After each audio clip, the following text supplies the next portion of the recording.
Excited to shovel a driveway this morning. Let's dive into it. Hoaglandia has shown me some mercy, and they've sent me what's supposed to be a good Magic deck. So we got Sultai Delirium. This is fairly close to Yoel Larson's winning list, I believe. 4 Uro, other good interaction.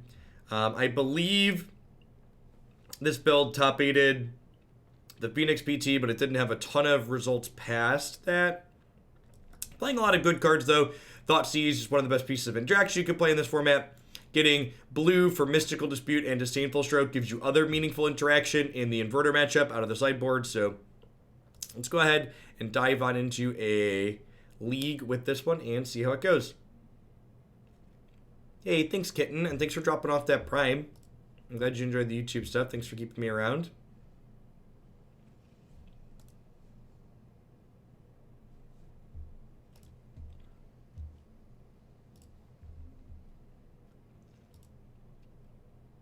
I'm doing well, Slow Future.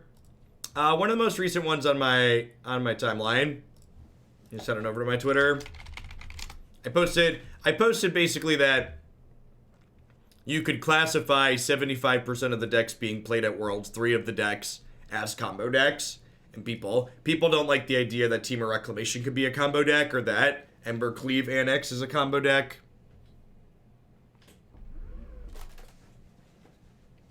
I'm like, had this something. We had a number of things that happened there that have happened in chat when we talk about that too, where like people are like, well, you know, Annex Embercleave's not a combo because it's not infinite. It's like, well, combos in Magic aren't always infinite, right? Because like there's Scape Shift, and there's Scape Shift. Temur Scape Shift's a good example of that, and there's plenty of other examples over Magic's history.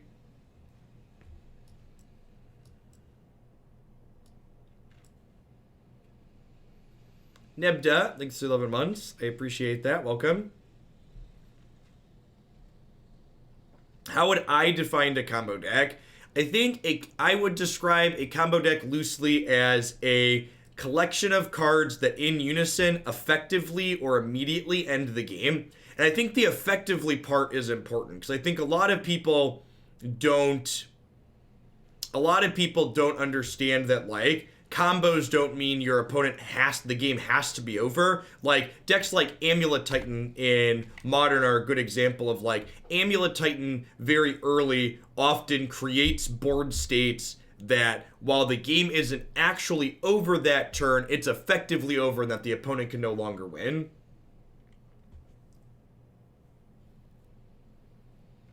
Yeah, and that's where the blurring of definitions, people don't really seem to be on board with that. Like, I had a number of people, Andrei Strelsky, in fact, responded to my tweet saying, Temur Rec wasn't a combo deck, it was a control deck. And it's like, well, combo control is an archetype that's existed in Magic for a long time. Like, combo control goes back, like, decades at this point. All right. Out of the frying pan and into the fryer, chat. I guess we start with taking the old Sylvan Scrying here so they can't get their Lotus Field.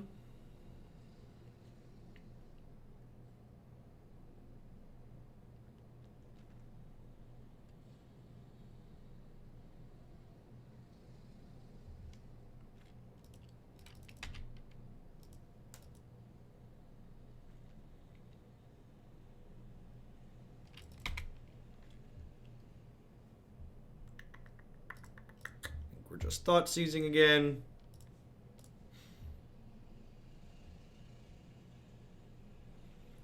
I actually think Standard's quite good right now, and that's another thing that like Magic players who are illiterate don't understand is like I got to use my new favorite image, which is that picture that says, "Oh, you have a lot of opinion for someone who refuses to read." Like my statement about combo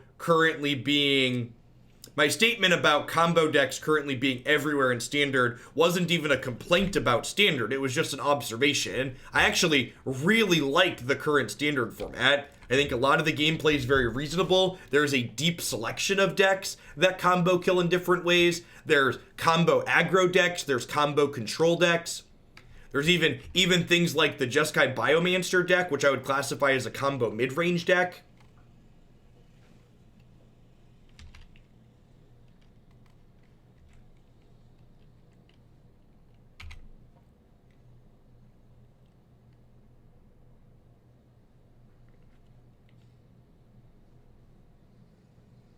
I actually think Historic's very reasonable too. We just haven't been playing a ton of Historic on stream because Historic content's not super popular because Historic's not really a well-supported format.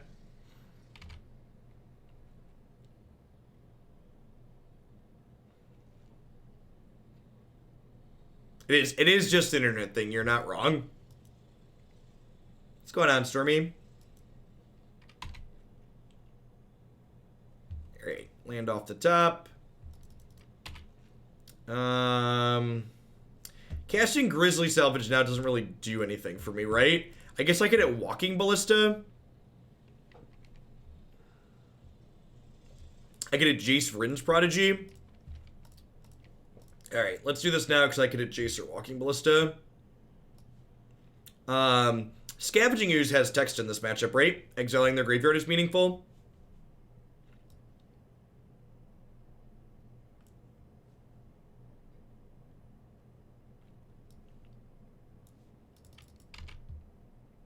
No, I expect Mono Red to be omnipresent for the remainder of the format. The red deck is very good and very powerful, and it's a quarter of the decks that people registered at Worlds. Hey, thanks for 11 months, Stormbreath. Welcome back. Honestly, so I have Delirium here, so I could play Ishkanah and make some Spider Babies, but I think I'd rather play the Scavenging Ooze next turn and just start hammering their graveyard.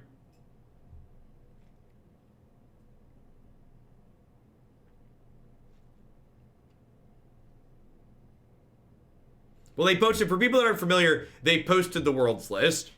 There are 16 players playing in Worlds. 4 of them are playing Mono Red. 4 of them are playing Jeskai Fires. 4 of them are playing Team of Reclamation. And then 3 are playing variations of Blue-White Control. And then Canisters running back Jund Sacrifice. Just go to magic.gg. It's on the very front page.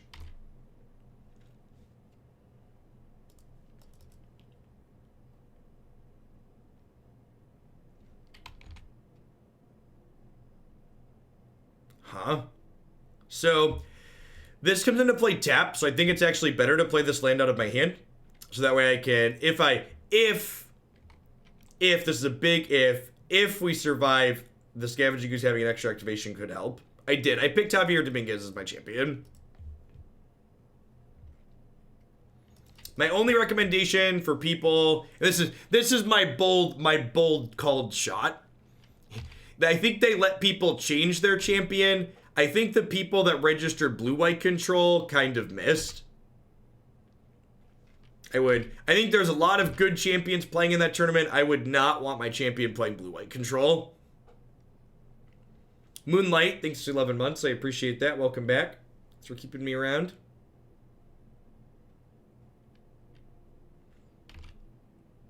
So, this was a Thespian stage. They copy Lotus Field there.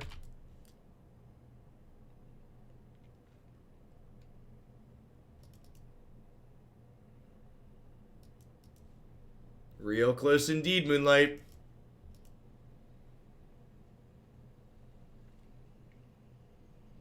It's hexproof. It's not Shroud. Again, just like one of the many Magic design failings in the last however long we've been going through these design failings. This land is hexproof and not Shroud.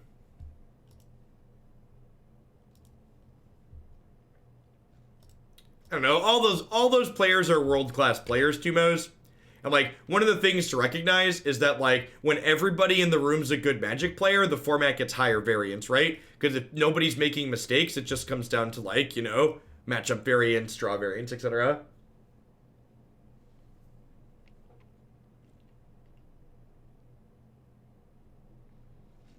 Well, those are the 3 players playing Blue-White Control, and I just said I think the Blue-White Control players are not ones I would want to pick as my champion.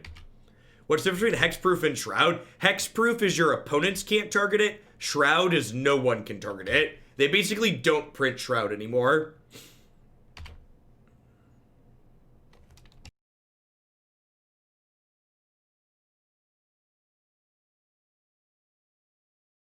Alright, I get 3 exiles with Scavenging Ooze. Let's see if that's enough to not die here. So again, how the opponent's deck works, these lands tap for 3 mana. And then this lets them untap lands when they cast it. So casting Pour over the pages lets them net a mana. Yeah, that's actually a really good line. Nassif elected not to show up with blue-white control. So that should probably tell you everything you need to know about the current state of blue-white control.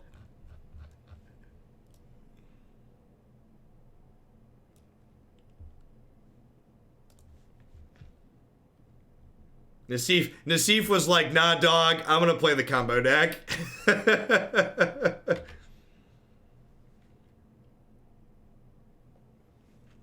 Yeah, in our Pioneer League yesterday, we played against Lotus Field, Heliod combo, Inverter combo. We are currently experiencing a combo winter.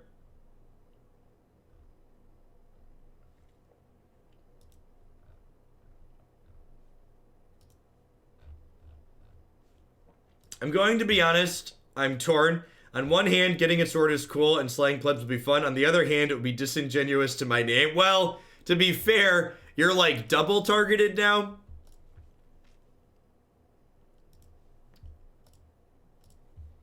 Because you'll be a mod without a sword too, which is always a target. Thanks for the 12 months time me out, Hugel. We live to serve. All right, so I'm taking all of their cards out of their bin. Now, the question here with this Underworld Breach on the stack is, do I exile this Dig Through Time and hope to not die?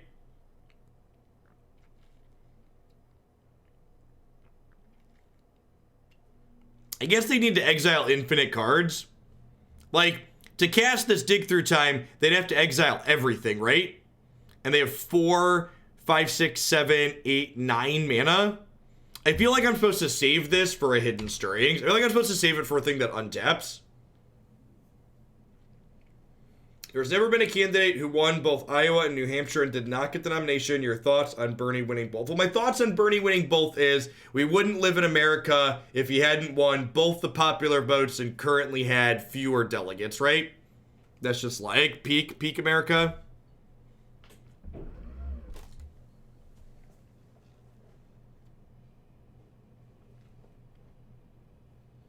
I hope Bernie gets the nom. There's a reason why I've got his banner in my corner. I think Bernie pushes the dialogue in a direction I want it to be pushed. Bernie pushes the dialogue in a direction that this country desperately needs.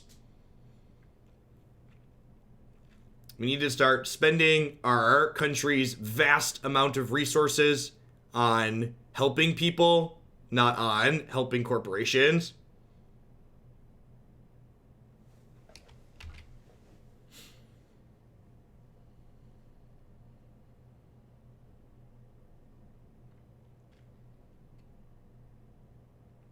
We talk about Yang dropping out. Honestly, Yang dropping out when he did gives me just like even more respect for him as an individual. Just because like he was just like, his messaging in general was just so incredibly practical. Really appreciated him in general, and I think Yang with universal basic income this year, I think, is very comparable to what Medicare for All Bernie did with Medicare for All in 2016. I think even though Bernie didn't win the nomination in 2016, he created he took this idea that's incredibly important and put it in more people's heads that needed to hear it. And I think Yang did the same. Even if I didn't agree with all of his policy points, I think he did important work, and I was glad that he ran. And the fact that he like dropped out when he did, when he saw that it wasn't realistic for him to get the nom, so he wasn't like muddying the waters anymore, I think that was really important too. Like, these people like Steyer and these other people who are polling low and are getting really low amounts of votes, like, those people are just like, they just need to get out of the way. Those are people who don't want to actually help. They're people that just want to make a name for themselves. All the Dems who are polling low and haven't had a lot of support at this point need to GTFO the election. They need to get out. They had their fun. They missed. They need to be done.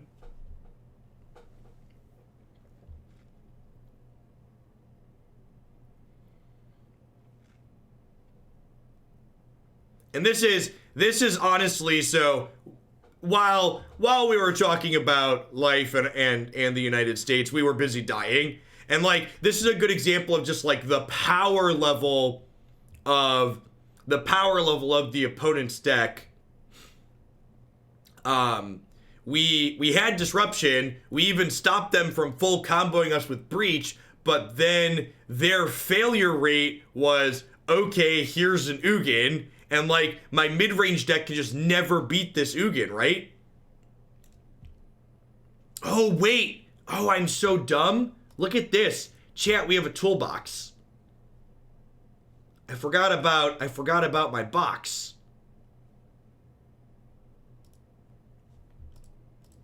Ugin's gonna get eaten by brain maggots, chat. It's gonna be wonderful.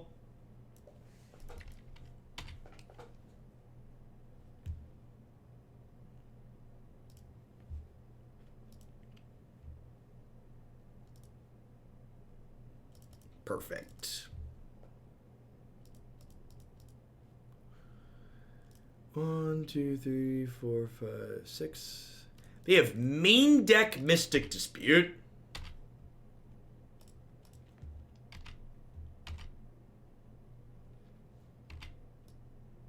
When is South Carolina? Nevada's the next one, right? How long till South Carolina?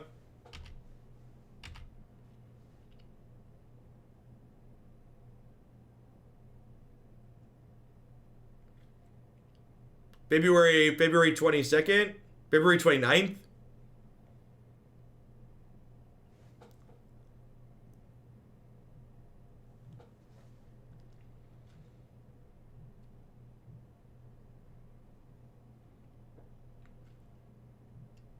So they have another Bay of Wishes here.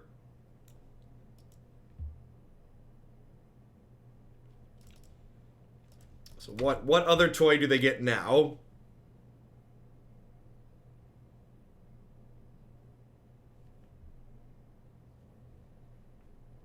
Brain Maggot is a bit weak on a board with Blast Zone, sure. But like, what other play did I have? Why is that even worth pointing out? So like, this is a good example. Brain Maggot's weak on a board with Blast Zone. Instead of saying that, something that's not helpful, it's not constructive, it doesn't help me win the game, instead say, Jeff, this is a different line you can take. And there really isn't a different line I can take, so pointing out that Brain Maggot's weak on this board isn't helpful because Brain Maggot, take your Ugin, is my play to win line. Your play to win lines don't often give you a guaranteed chance to win.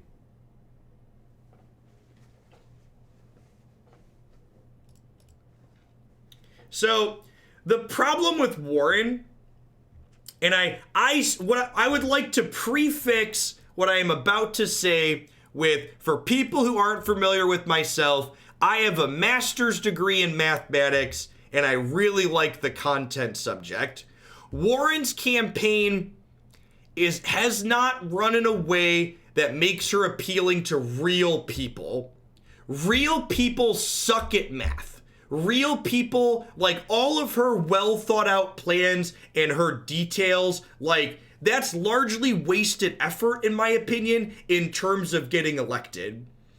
As someone who's taught introductory statistics and finite math to lots of both college freshmen and like working adults, like those topics, really basic topics, are tough for a lot of people to grasp. And trying to approach people with, hey, I've done all the details and the homework and I've got it figured out, you should elect me, that's not something people really understand or want to invest effort into. Whereas, and the flip side of that is Donald Trump got elected running on the nonsense platform of Mexico was going to pay for our border wall. So like, you know, we're working in reality and good fine details, like, isn't really it isn't a good plan.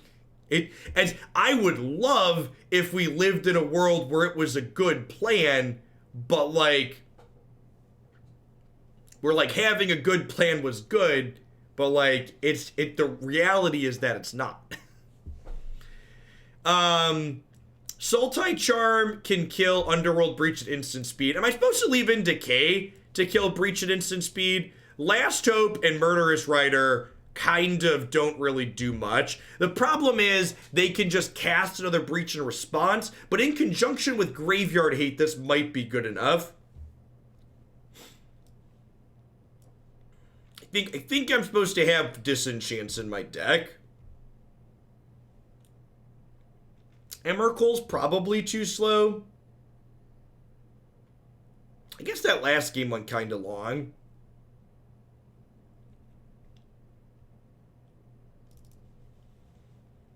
Let's try this.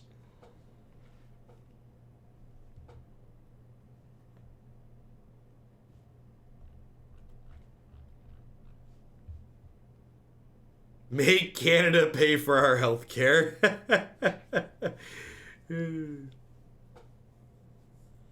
Thanks to your comments about combo. It made me think a lot. I used to think that every combo deck was a control deck because I was thinking the definition of control, aggro, mid-range. I read from an article on Sullivan. I concluded myself that with that definition, every combo deck must be a control deck. You made me think of that. Now I want to reread that article again and understand the definition better. Yeah, there's a lot of nuance in terms of like what you define an archetype as, right?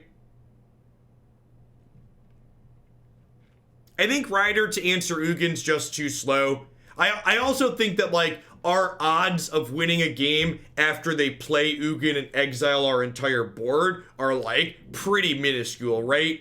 Like, I think killing them or countering or discarding the Ugin is the goal.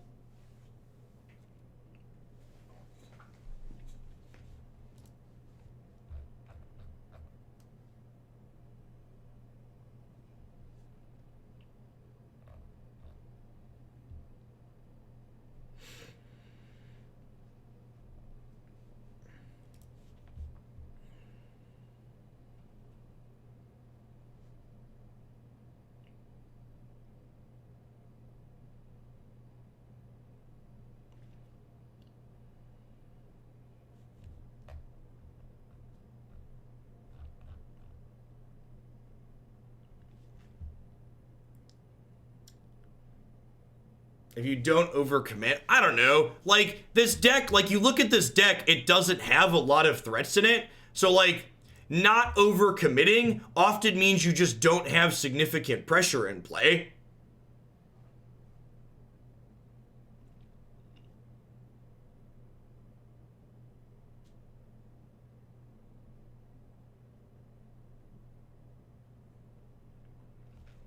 Like, I don't have, like, Tarmogoyfs and Death Shadows or Gurmag Anglers. Like, all, like, I have like 1/1s and 2/2s. So, like, what does not extending look like in most of my games? Just, like, not playing threats?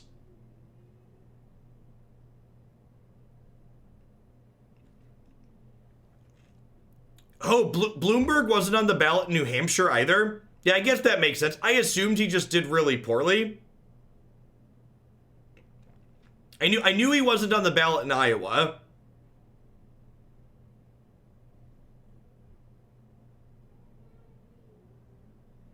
Alright, I already have double green. I guess I wait on this. Like, this probably finds me a land, famous last word. So I'm going to hold this because it could be a utility card for now. Thanks for the 5 months, Krost. Welcome back.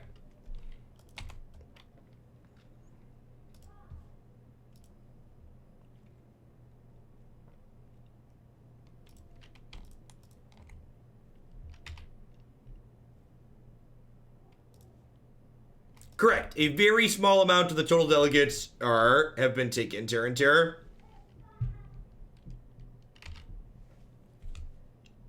That is accurate. Alright, so I think we lead on Tracker here because it has the most power.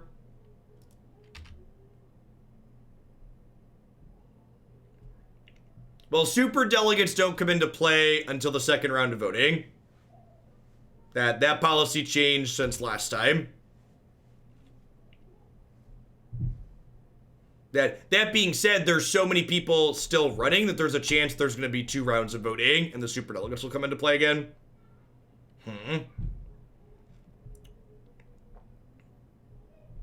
I think I'm supposed to just do this again. I could play Courser here, but if I play Courser, I could brick. I could also play Jace. Maybe I want to play Jace here, actually. Yeah, I think that's the play. I'm going to play Jace. I'm going to traverse for a land.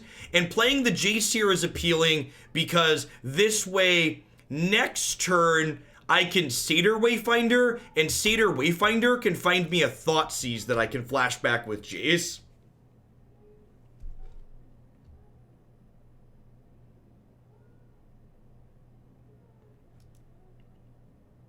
Most of the nominations are decided on the first ballot. Yeah, this year isn't like most years. We are not currently living what I would refer to as a state of normal.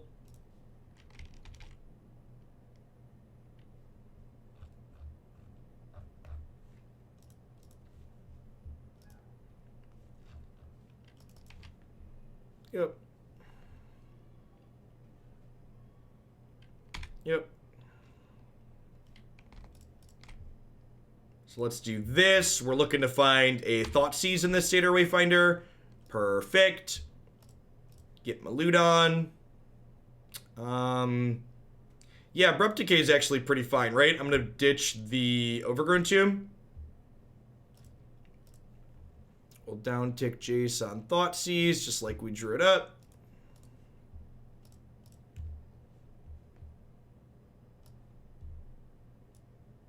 Yep, I'm just going to take their sweeper. Shock this in. Crack this. Crack them for 5.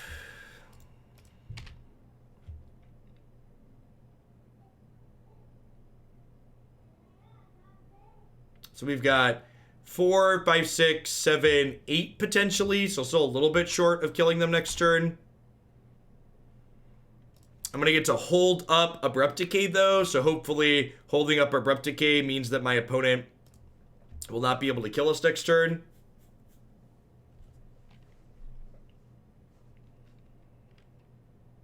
We might not get a next turn. That could be a realistic outcome here too.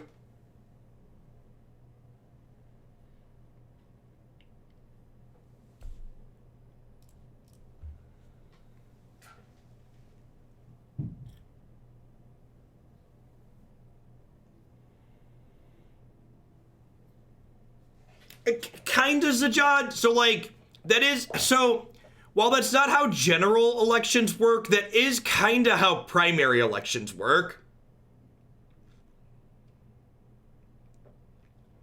Like, there's no guarantee that, like, there's a good chance that, like, if 2 of the 3 of Warren, Pete, and Klobuchar drop out, that they won't back Bernie.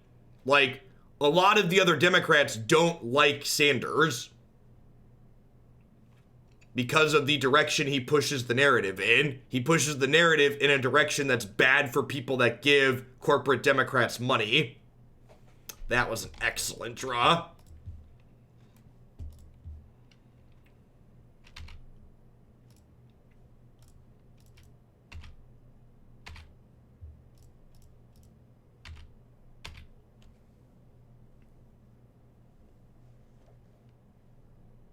Correct, yes. If moderates drop out, they will likely direct their delegates to vote for another moderate at the convention.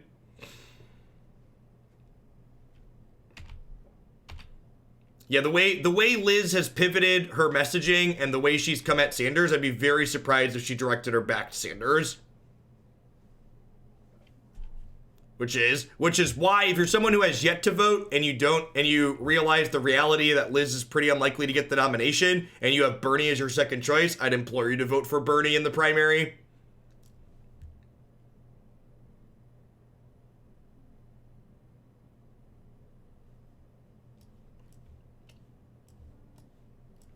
Sure, Rachel, but as long as those people are actually running, the actual candidates are going to choose what happens with their delegates, right? Or what they recommend their delegates do. And the delegates will often listen to their candidate, right? From my understanding. So, like...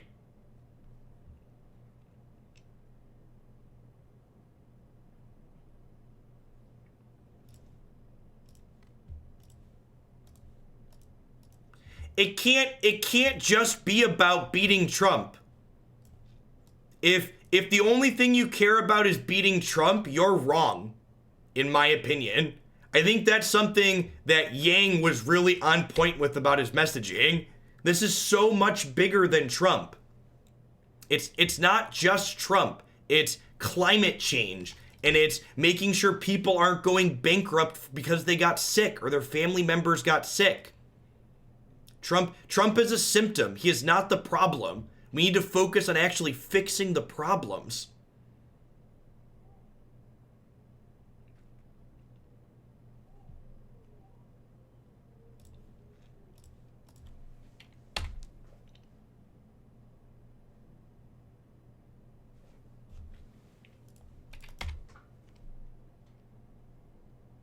Yes, 16 weeks. And 16 weeks of maternal leave is considered an incredible amount and very generous in the United States. Many people get nothing.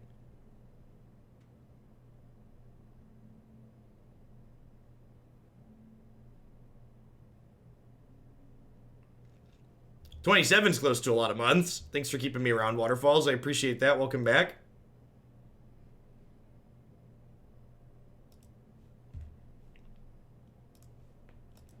Blunderbra, thanks for 11 months. Appreciate you keeping me around.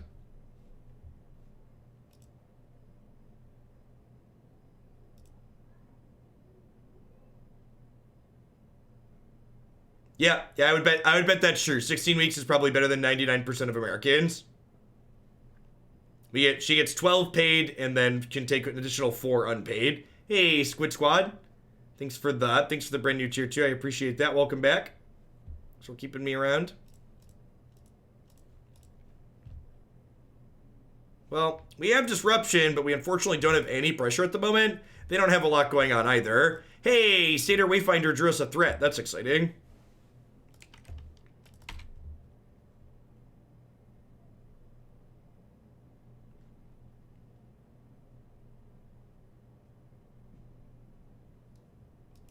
Why do American companies hate their employees? Because it's more profitable to.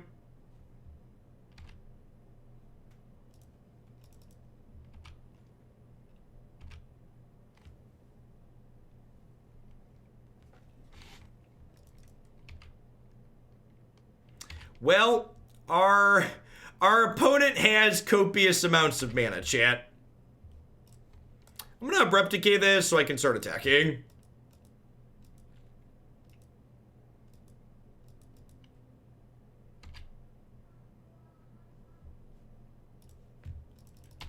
So, I think I need to hold up Stroke here.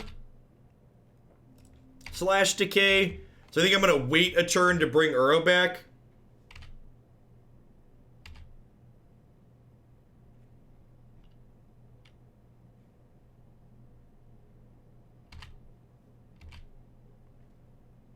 It's getting illegal in this format. It is not. It is not. Why isn't this land Shroud? Why is it hexproof R&D? Why?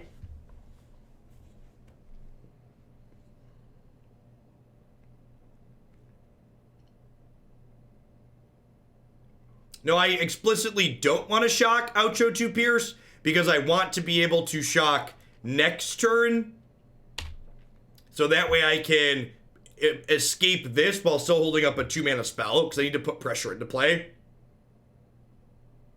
Lazy Destroyer, thanks for the 2 months. I appreciate that. Welcome back. Thanks for keeping me around.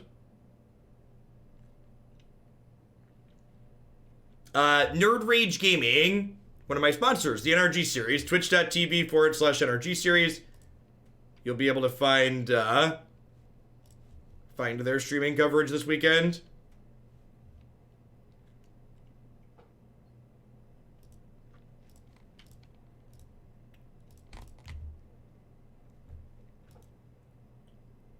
I mean, I have the Stroke too, so like, oh, they have a dispute? Sure. Alright, that's my interaction. And a discard spell, a disenchant, and a counter spell. Is it enough? Maybe. I only have 3 card types in my bin currently, which is rough.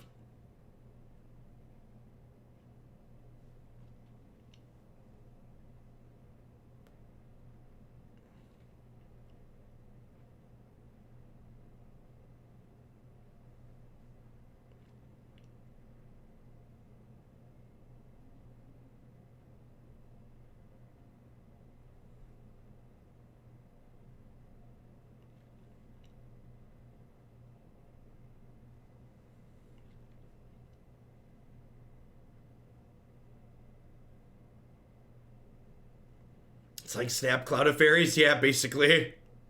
Basically.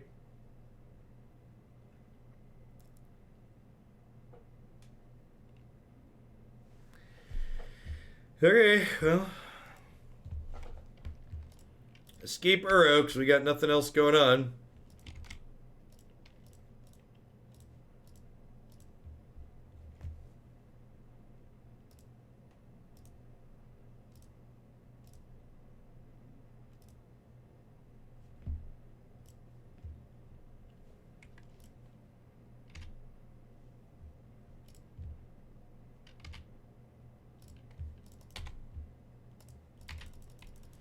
It's like super frantic search, right?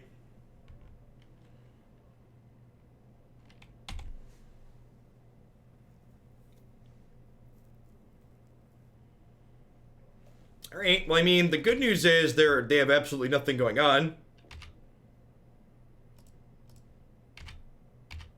So, like, feed for a couple of turns. We also have nothing other than our creatures, so hopefully they also just keep bricking.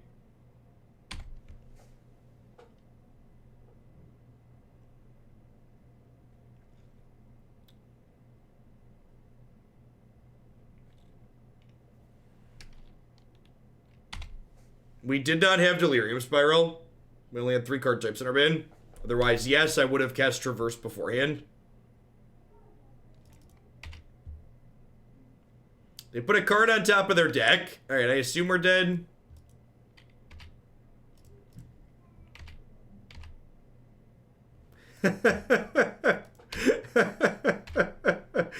Oh, feels magic, man. Feels magic, man.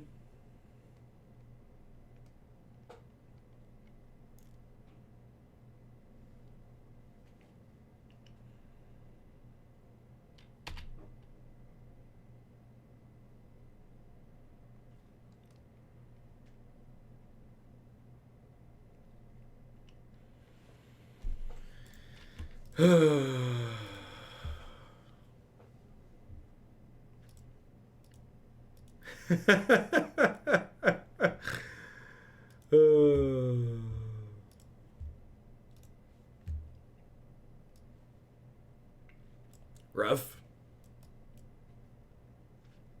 If I could ban a card, what does it be? I don't think I could ban 1 card in Pioneer to make the format enjoyable for me.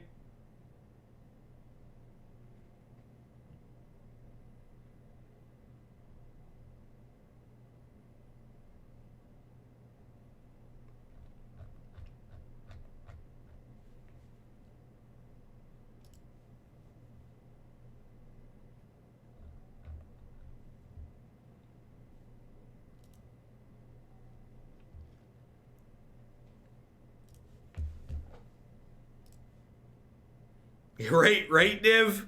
Right? Yeah. I should wait to crack that because I don't know what we're doing yet.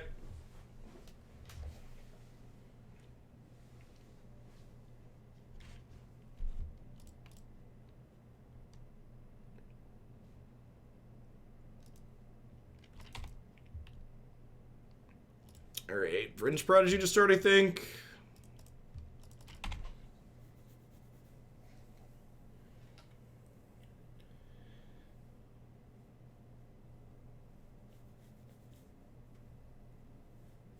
Yeah, Underworld Breach probably should have said other cards can't into your graveyard this turn. Until, while it's in play, replacement effect, your other cards get exiled.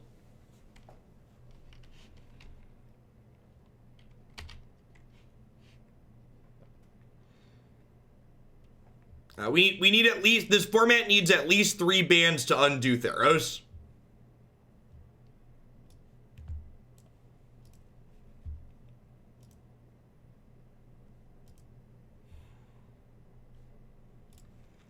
I'm going to shock this in. I'm going to play Satyr Wayfinder. I'm going to flip this Jace. I'm going to plus on the favorite hoplite. Vomit.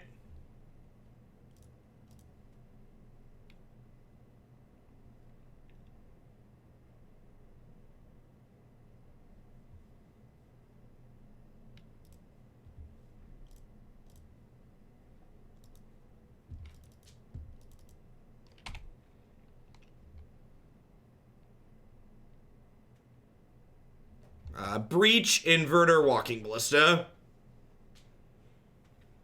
would be the 3 cards I'd get rid of.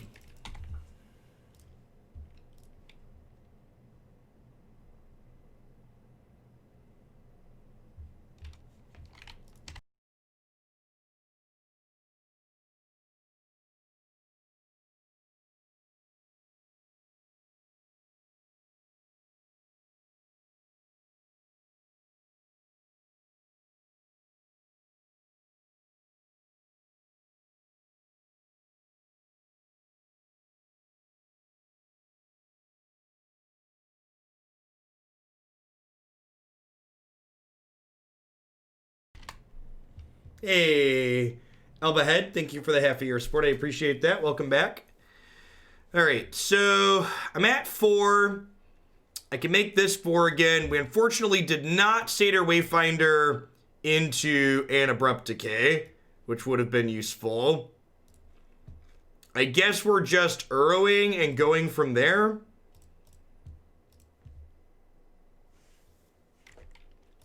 We could draw Fatal Push with this.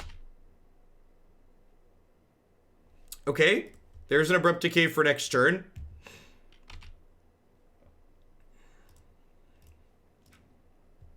Plus their pass.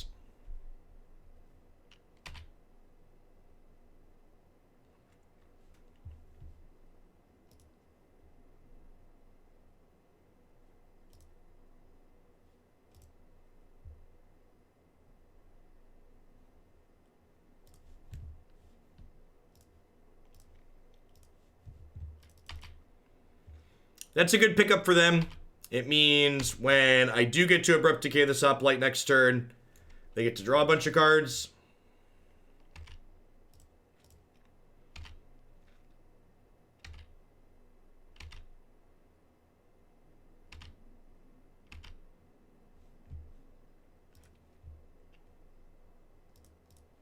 Yeah, I could double decay, but the issue with that is then I die to Saram.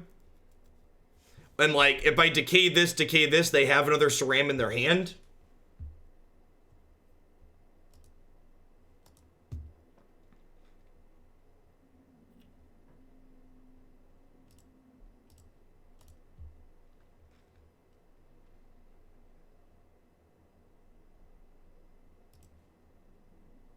No, we're at 2, so we'd die.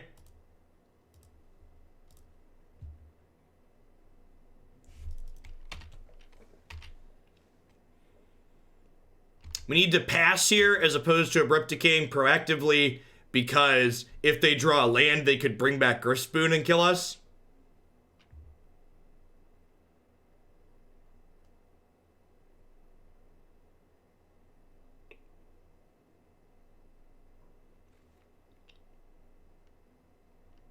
Yeah, I think we're probably dead here.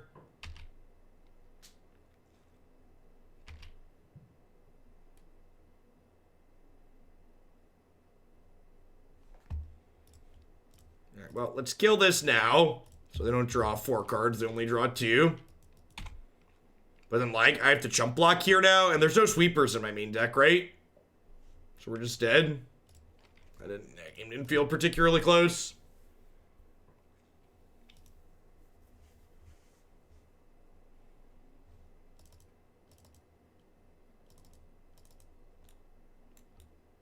Do I even want expertise? Their creatures get so large.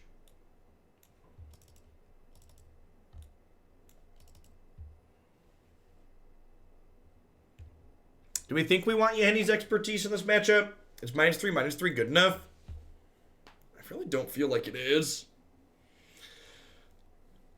Noxious Grasp is good. Yep, good call.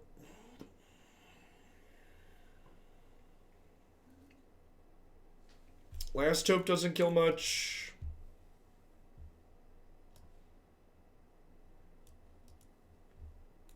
Maybe 4 of these is too many.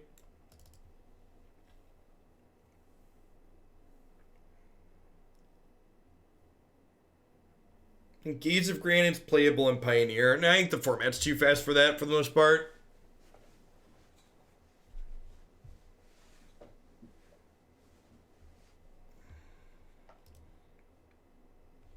A lot of their enchantments pump just power. That's not true, right? They play Glitters and they play... what's it called? The 1-mana Glitters, basically. Ethereal Armor? Yeah. I think I'm supposed to bottom Fatal Push here. Maybe I'm supposed to bottom the Tracker. I don't know. I feel like I need the Satyr Wayfinder to hit my land drops. I need the Tireless Tracker as a way to actually kill them. So I feel like bottoming my only threat's not great.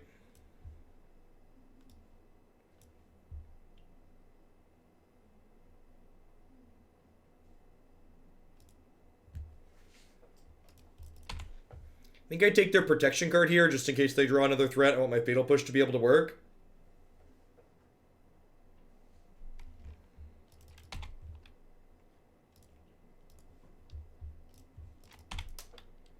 I'm going to pass here and Fatal Push this before they can put some things on it. Maybe letting them untap is wrong because they could play Commensura's Blessing. If I get Blessings here, I'll be pretty sad. Like, attempting to get a 2-for-1, but exposing myself to a potential blowout. Okay, get got.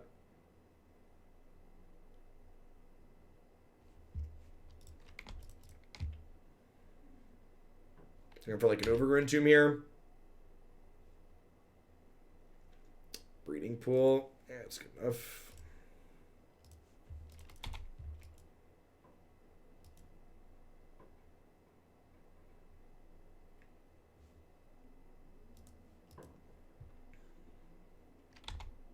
Yep.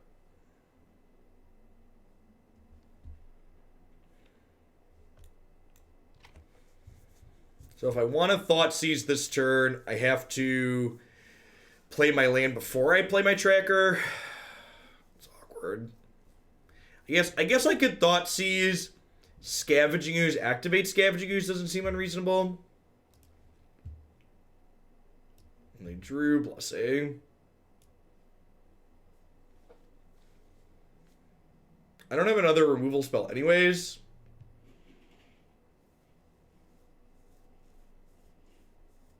I'm going to take their Griffspoon. Play Skoos, then exile it with Skoos. Just get that out of the way now.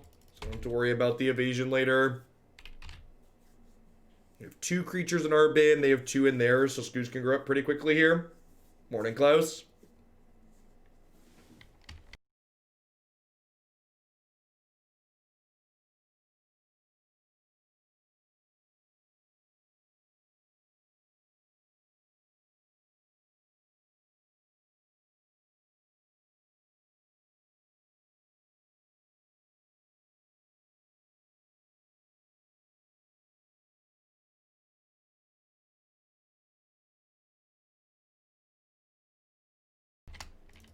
Just a 5/5. I guess I chump block.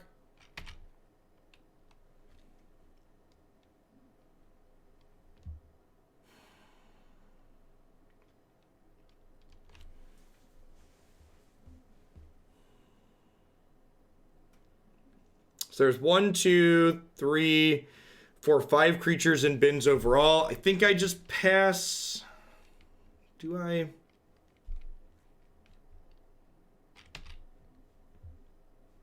Nah, let's attack and play the Tireless Tracker, I think.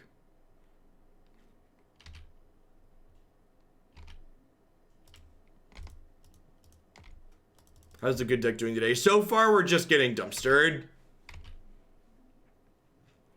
I feel like there's a very strong possibility that this deck's a lot weaker than a lot of the other decks that have been good that are combo decks, and just like its win rate was propped up by the fact that it had world-class players playing it.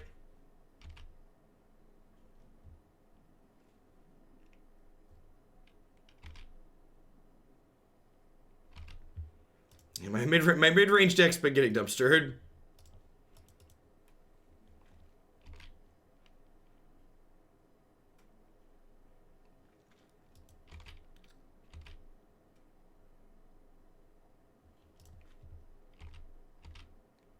I was told this was a good deck. The salesman assured me that it was a good thing.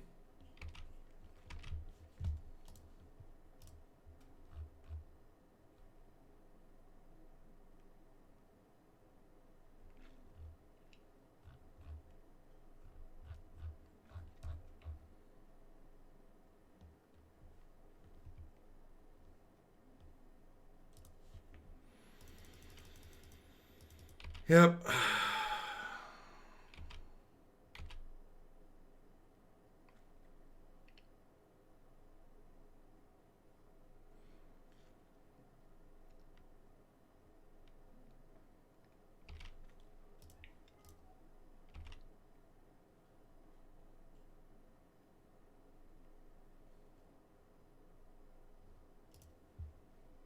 What time is it in the U.S.? It's currently 9:30 a.m. Central Standard Cornfield Time.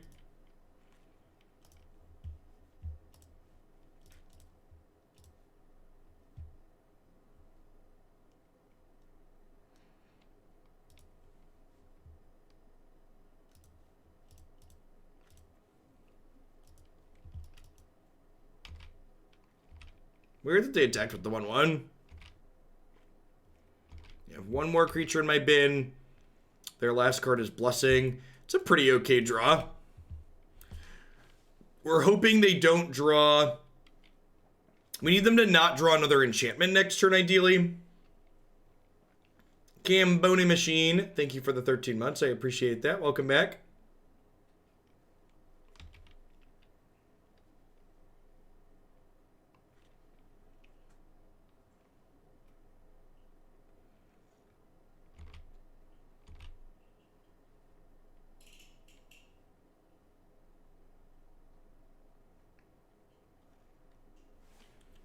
All right, so I think my plan here is block,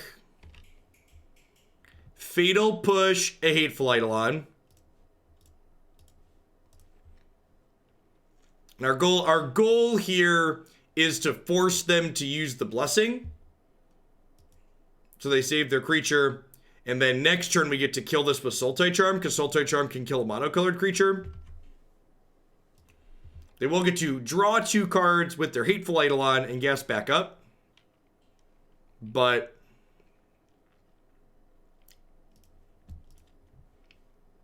gain an extra life here. There is unfortunately not another creature in a bin, so I can't eat one more and save this. Exile a random enchantment out of their bin. Their deck does play an escape card, so eating their graveyard is reasonable. So they're empty-handed, but they kill our Scavenging Ooze. We'd really like to draw a land tier so that we can get Tireless Tracker pumping up.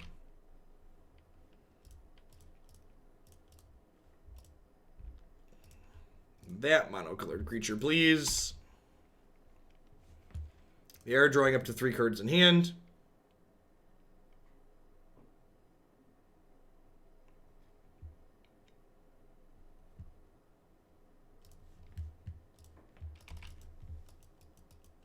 Any reason we didn't just go for their armor? Huh, that's a good thought. I guess Blessing wouldn't have protected them from that. Yeah, I think you're right, Brad. I think that's the better line. I didn't think about using this. This is a disenchant mode as well. I was thinking I needed to take Ceram off the table, but I could have just killed the Ethereal Armor, and then Ceram's just a 3/3.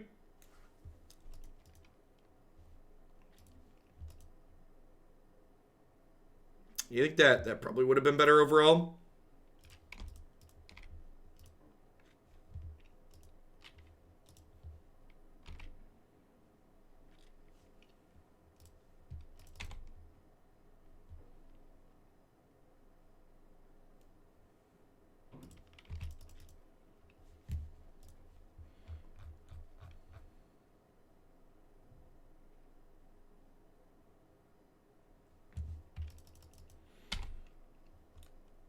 That's not too terrifying since we have Tireless Tracker. Hey, Hot Dog Bum Face. Thanks for the 3 months. Welcome back.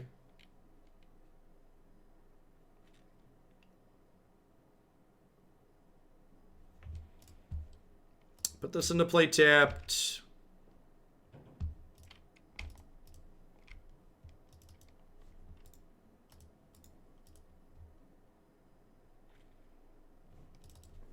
I think the plan here is decay the cage and then escape Uro next turn, and we probably take over from there.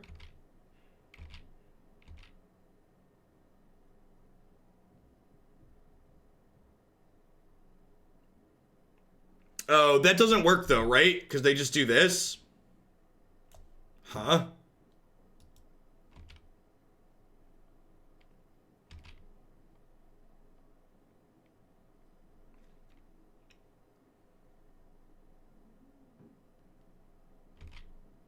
I think it's the best deck in Pioneer. I'd be kind of surprised if that's the case. I think this is the type of deck that good players like to play. So I think this type of deck in general will have a higher win rate than its power level dictates, because good players like to play interactive feel smart decks a lot of the time. Wow, they didn't kill either of my Uros, or exile either of my Uros. It's really good for us.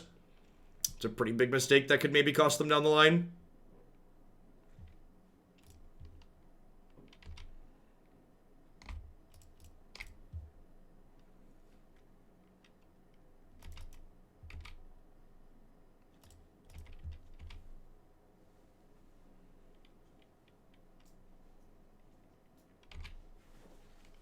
I know Yoel Larson won one of the PT weekends with it. As someone who hasn't paid super close attention to it, how did this archetype do in Phoenix? Does anybody know offhand? How did it do at the SCG team tournament? What did its results look like in those places?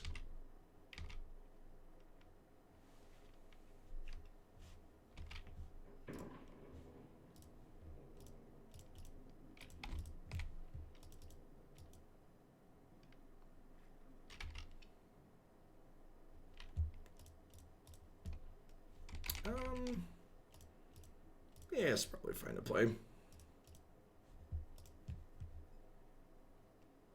It didn't have a copy in the top 8 in Phoenix? I thought it had a copy in the top 8 of Phoenix. Am I thinking of something else?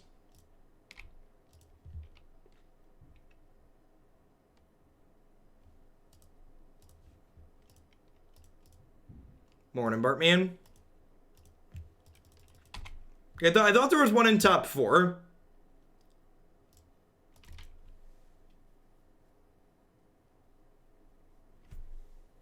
Wilson in top 8. Yeah, okay. I didn't like look super close at the results, but I skimmed them. I thought I saw one.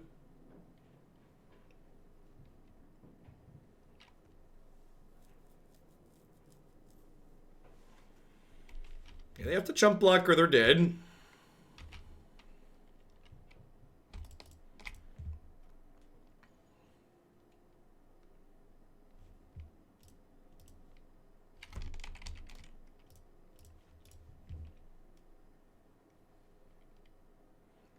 How does 56.8% compare to others?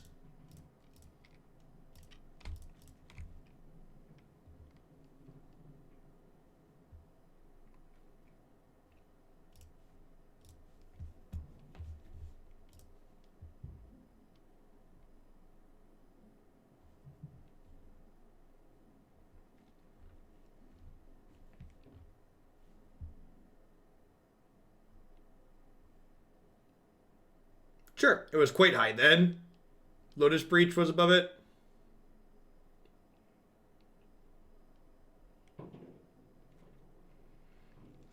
It's worth noting, and like things to look at, and when like looking at that data too, just like at a glance, is you'll note that like the Sultai deck had a higher, this deck archetype had a higher win rate than Inverter, but Inverter had a much larger sample size. There were more people playing it.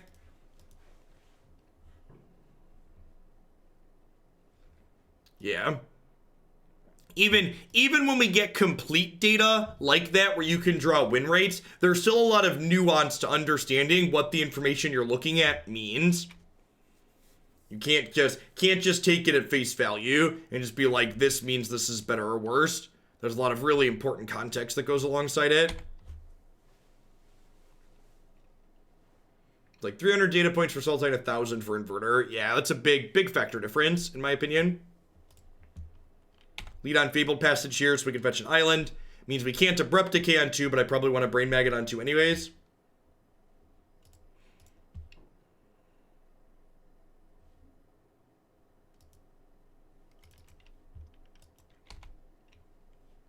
Protection from black.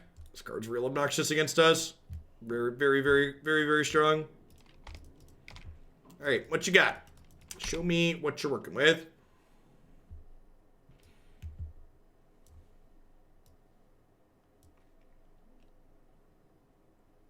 I'm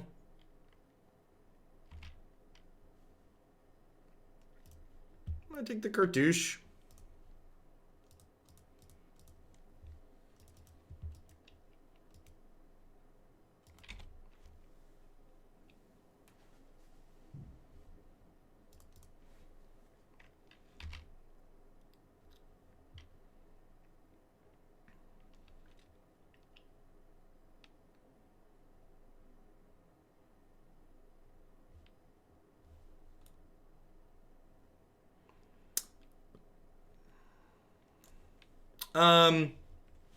Cage doesn't actually stop Griffspoon, right?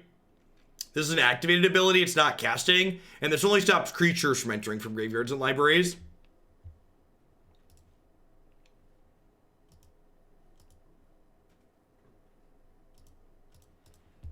Can we just play Satyr Wayfinder and try and race them? As awkward as that sounds.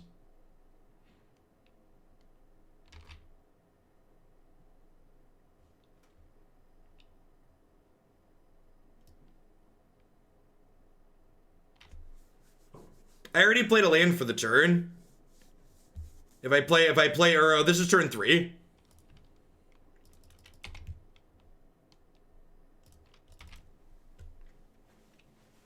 Yep. So next turn I can Uro plus decay something.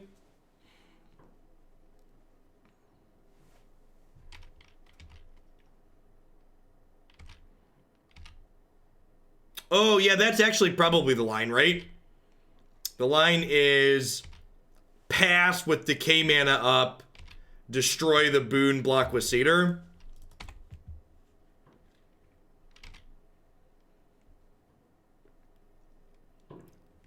And kill the boon inside of combat. Yikes.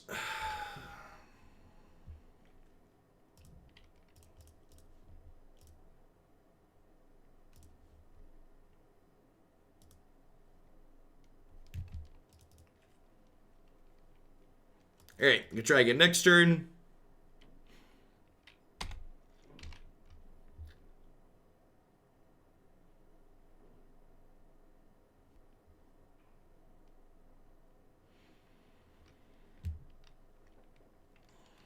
I think I'm just supposed to hold. Because I don't want to, like, maybe I'm supposed to, maybe I could Rec Sage the Grafdigger's Cage. Yeah, I could probably Rec Sage the Grafdigger's Cage there.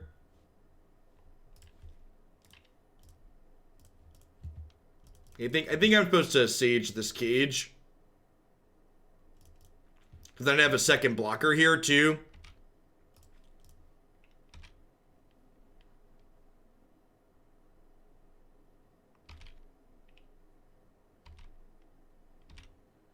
Rough.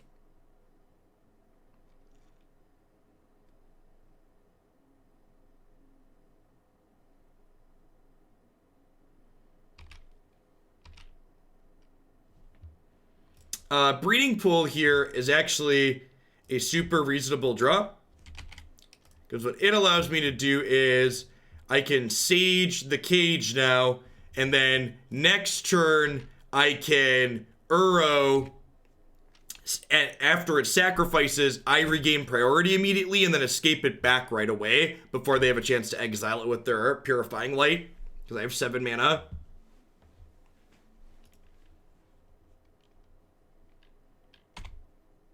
Or they tapped out. That's fine too.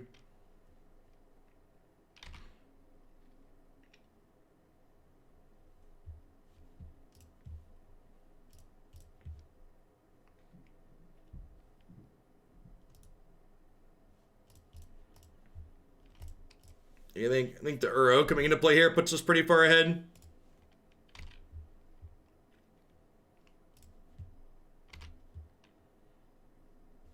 So even if they had mana up here for their thing, they would never have a chance to exile my Uro before I do this, the way priority works.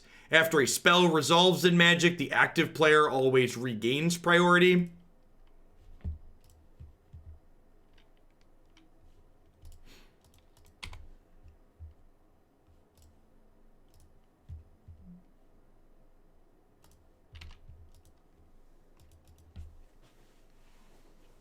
And then they're empty-handed, so they don't peel an answer to Uro right now. It's going to generate an incredible amount of card advantage.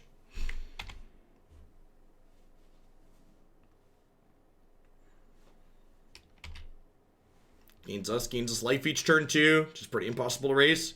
Should we hold lands for Tracker? Yeah, maybe.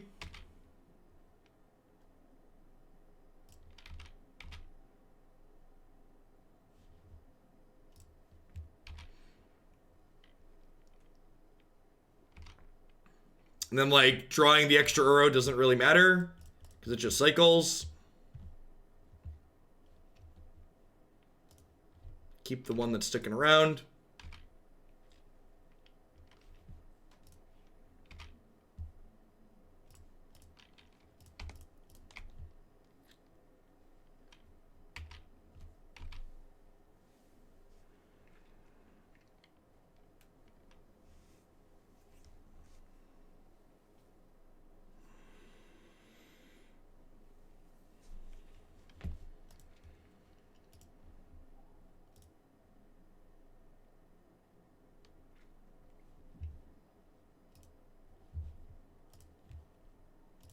Alright, 1-1. Our fair mid-range deck beat the aggro deck. It's about what you expect to be. I actually think matchups like that one that we just played are fairly enjoyable. I would like it if this format was more mid-range versus aggro. Mid-range versus control, aggro versus control, and less X versus combo. I think I keep this because I have Grisly Salvage. There's a good chance that this Grisly Salvage means that these aren't just lay the land, that they could find us creatures.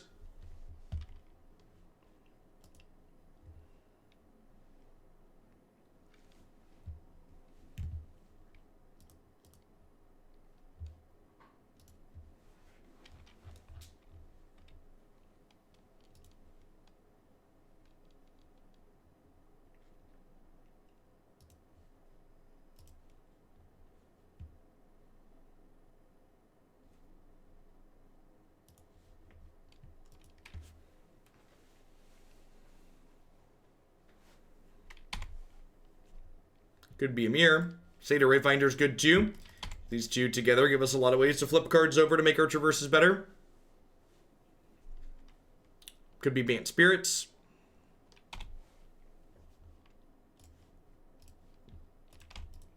Something spooky going on over there, opponent. Perfect. Let's just play out Uro next turn. I feel like I would expect this matchup to be bad for us. The opponent's deck has a lot of evasive threats. We don't have a ton of spot removal.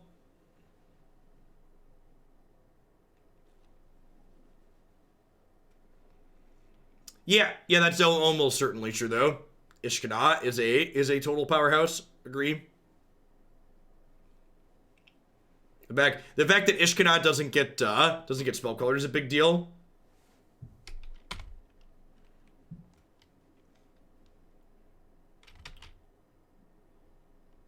To a degree, Cordemi. Huh?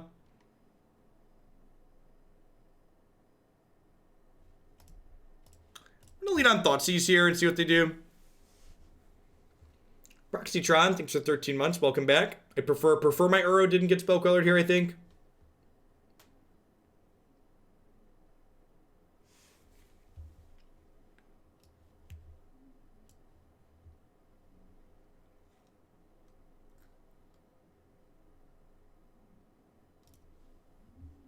Definitely taking Coco.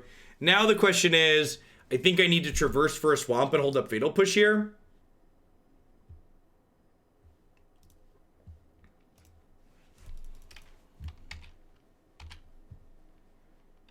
There are a number of great content producers on Twitch, but I'm happy to keep giving you my Bezobex because of the standards you hold your content in your community too. Thanks for the 12 months, Forget Free Man. And let's get you a sword so you can defend our community. So we're keeping me around.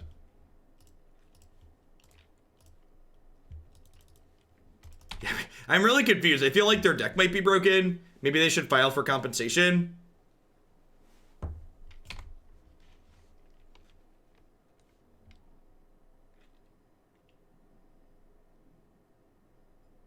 Yeah, the fact that they played this there and not Nebelgast Herald was really good for us.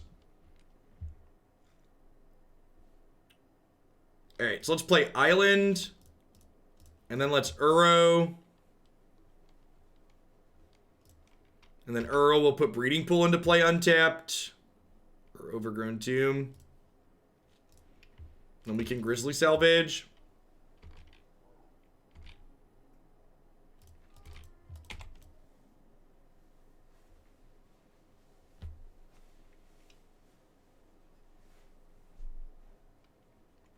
So Nebelgast Herald here, 2/1 Flying Flash.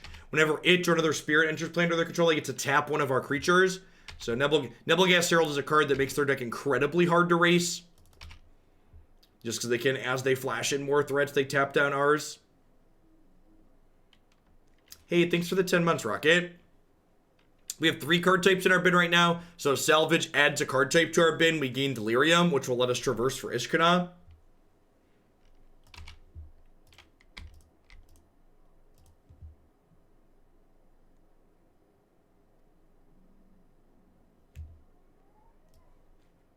I don't have a land, so I can take Courser, and we'll still have Delirium.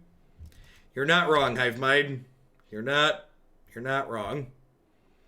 This is unfortunately only... Oh, no! Oh, no! Oh, no! They've ended our entire career, chat.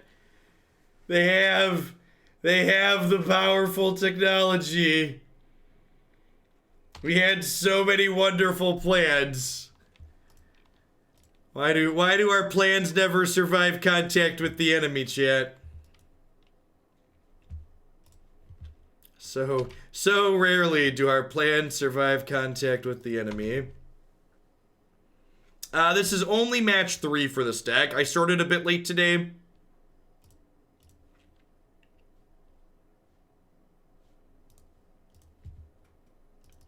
Yeah, no, I don't think we're just dead yet.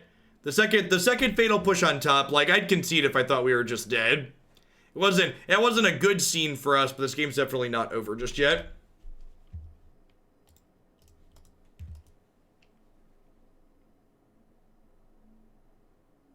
Yeah, I agree, Zajon. Especially in Collected Company Spirits, like, having a reasonable main deck piece of Graveyard Hate seems really strong.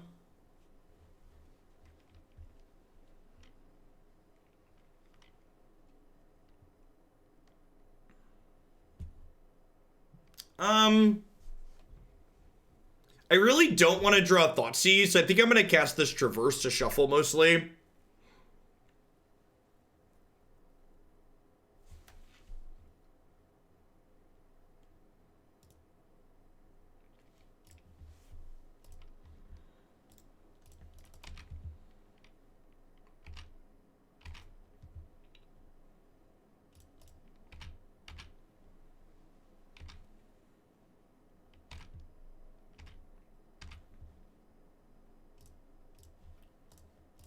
We're pushing during their upkeeps. This way, if they have a Spell Queller. Wow, that's super patient. Could die here. Just the best draw on their deck there. Not close. Yeah, vomit. Well, so much for that one.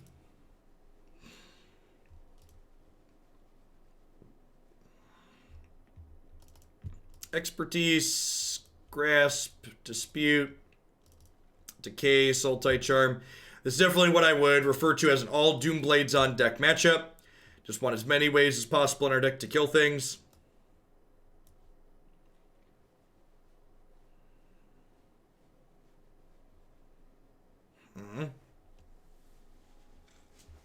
Died in a blaze to mono red twice. Is a Tireless Tracker out matchup? Ooze is probably slow.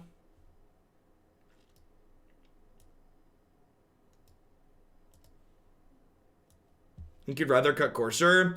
I like that Courser buffers our life total, but I guess it's pretty slow at doing that. It's not blocking meaningfully. The hostage taker taking a dinosaur hostage is pretty A+. I'm going to trim 8 Thoughtseize. I probably don't want to draw multiple of that card. You want Shadow Spear? Maybe. Maybe. No, I don't. I think Nissa is explicitly pretty bad here. While she dodges Spell Queller, we're not really in racing situations a lot of the time. And, like, we can't protect her. We don't have a lot of flying creatures. 4-mana spells are just a huge risk because they stand to lose the most tempo against Spell Queller.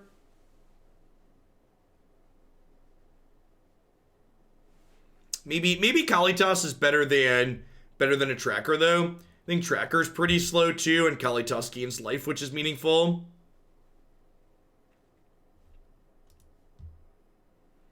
Yeah, I don't think we really need Emrakul here. I feel like Ishkanah is going to cover the giant blocker that we get to tutor up on occasion.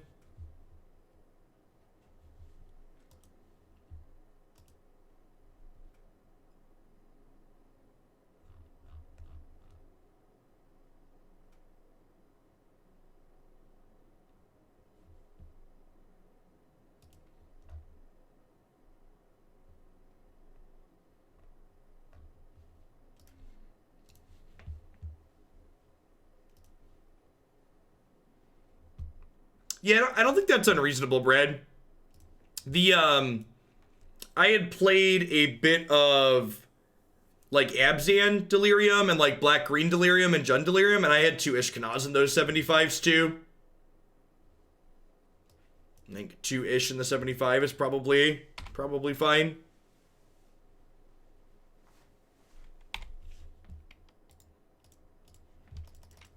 I'm not going to dole out timeouts today because some folks in chat are new, but please remember in the future, if you want to recommend sideboard cards, don't just say cards good, board it in. In general, useful sideboarding suggestions also tend to include what we should be cutting. Because remember, sideboarding's not just the process of putting in cards you like. It's a process of finding your best 60.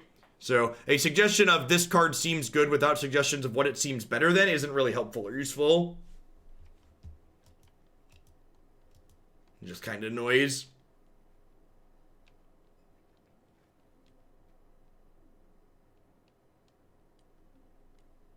Morning Shrum.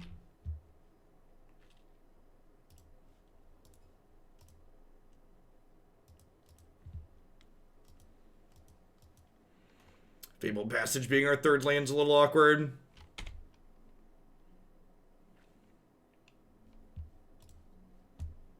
That was a great draw.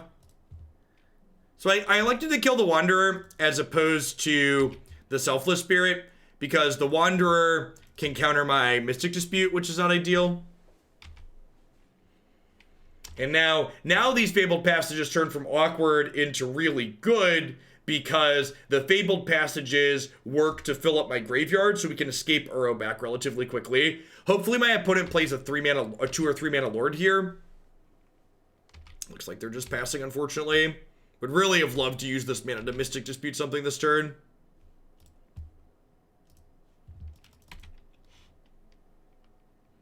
Hey, Brad, you're in chat, so I don't have to look it up. The NRG this weekend is Modern and Pioneer, right? Pioneer Saturday, Modern Sunday?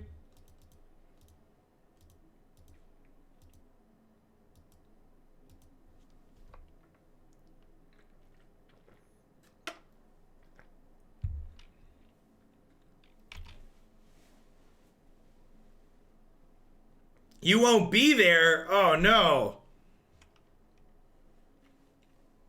Who's tag, is Matthew commentating still, I'd assume?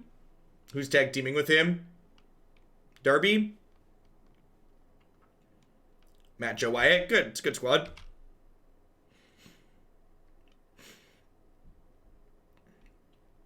How do we feel about ridering here so they're less likely? I could rider here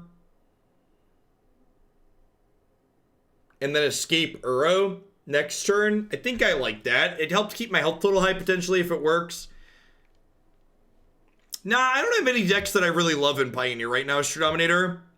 Theros really turned the format on its head, and I haven't found anything that really clicks for me. And Modern hasn't been my cup of tea for a hot second.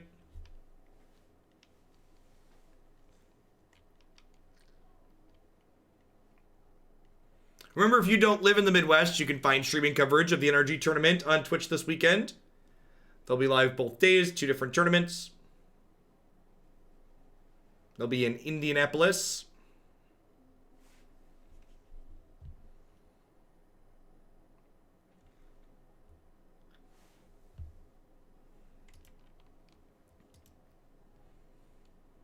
They going to take the bait?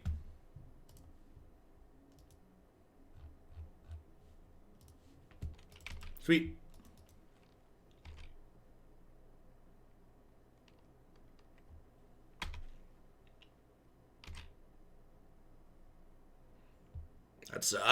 That's an absurd draw.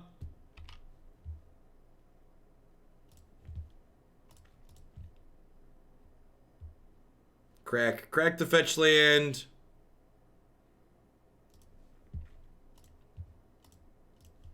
Fatal push this. I guess they get to protect it with Selfless Spirit. Nice, Taddeo. Still get to bring back Uro, though.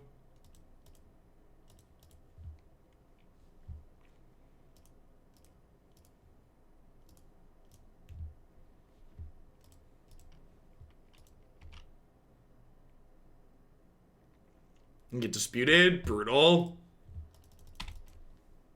This card's so good. This was the most played card at the PT, right?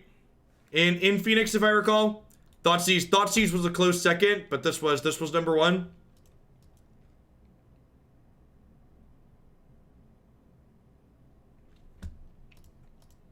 At least this card can trips while there's a Rest in Peace in play.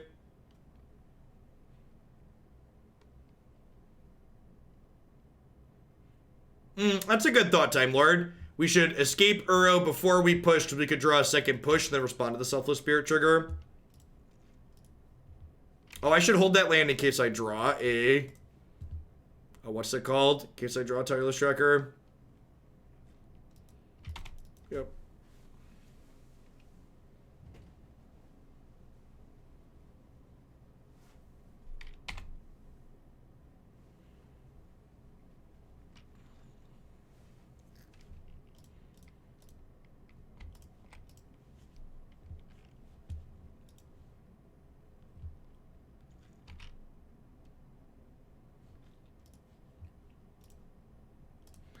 Did it again. We're gonna draw the Tireless Tracker. It'd be real sad.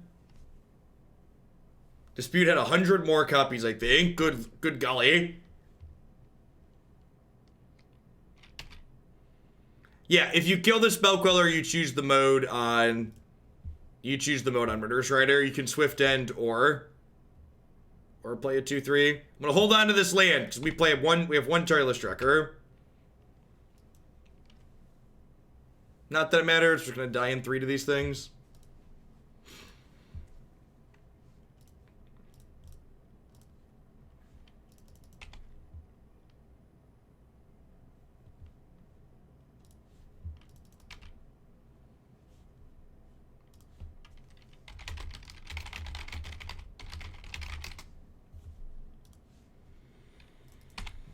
Are we on the zero outer at this point? I think we're on the zero outer.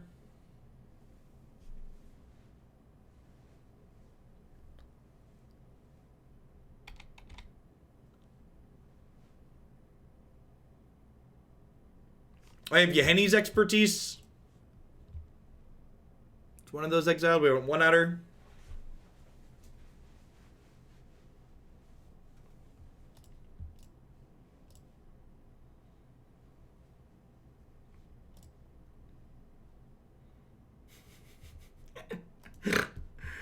Oh.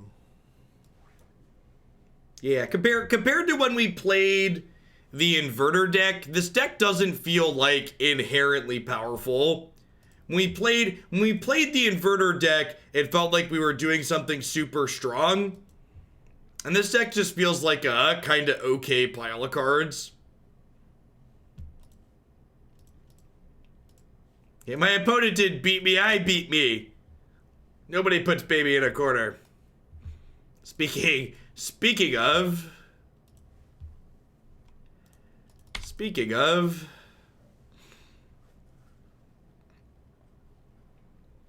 Yeah, I think I'd be inclined to agree with that too, Brad.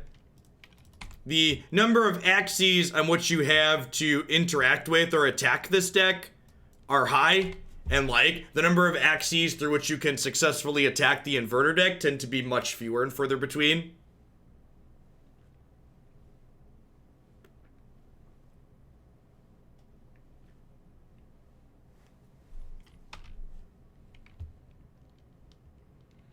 This is the deck you play when you're in denial about how brutal the format is. That's probably accurate.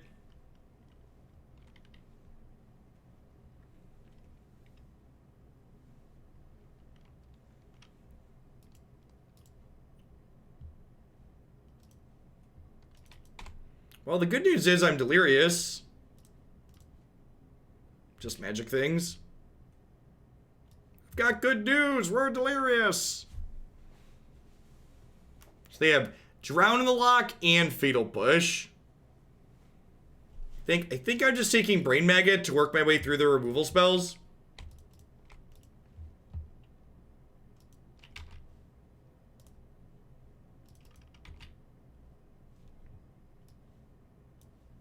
So I'm going to take their Fatal Push here.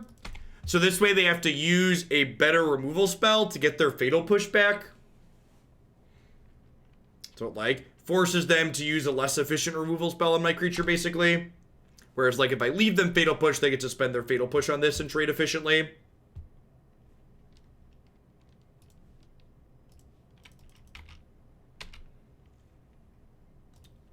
Is it crazy to play a 2/3 here? It probably is, right? Because they just like have double removal in their hand. Yeah, they might also just let the 1/1 live, but that's fine, right? Then it's like the Fatal Push dealt with my Brain Maggot, but I got to stay in play and deal some damage. I think that exchange overall is fine for me.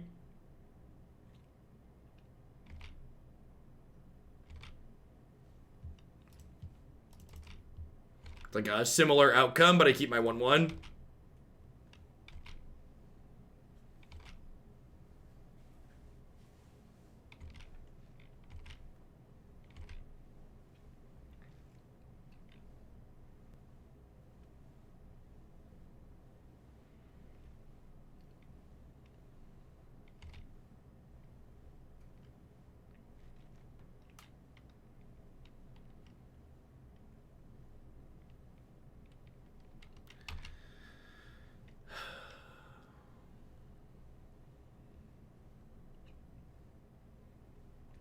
Yeah, they have Drown and Hero's Downfall in their hand, and I effectively have 2 blanks at the moment, right? Like neither of these cards have text in this matchup, basically.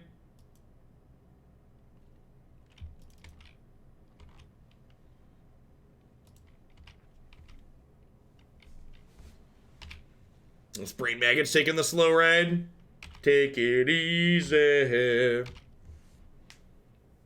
17 more turns, opponent. This Brain Maggot's going the distance. It's going ball speed. It's all alone. In this time of need, it's racing and pacing and plotting the calls.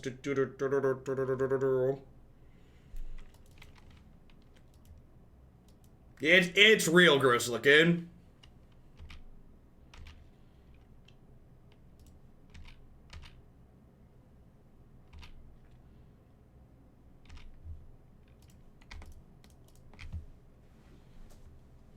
This might elicit the drown in the lock.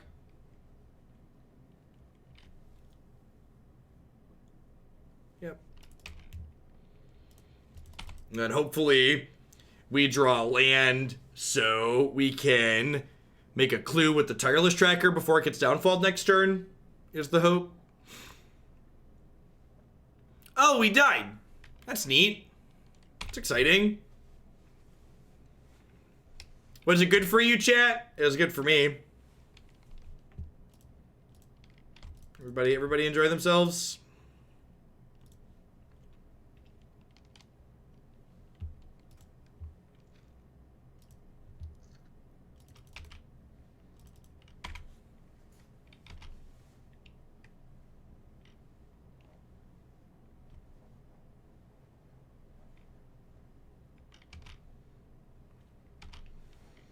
I suppose I just cracked this in Fatal Push, huh? Because they have 6 cards in their deck, so they're not actually killing me this turn.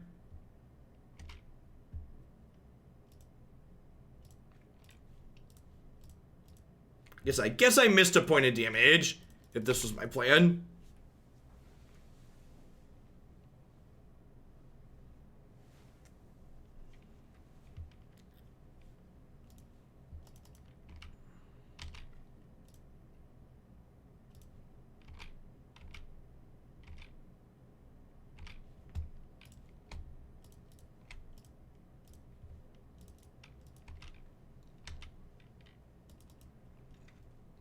Yeah, you're missing that they'll get devotion from something else.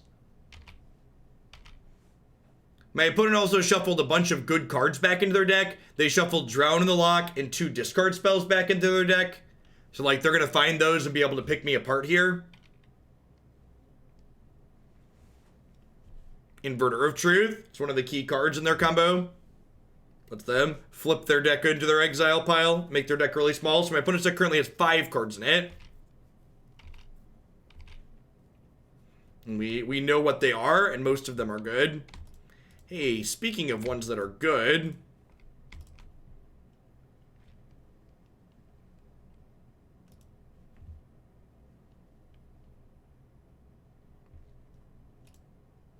Yeah, Pioneer's gonna run a little bit later than normal today because I had to start late.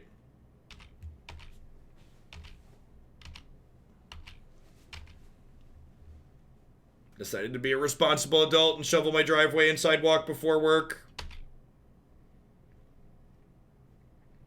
Correct. Yeah, if they can live to get to 0 cards in their deck, they can win. The fact that we have 2 removal spells here is actually good.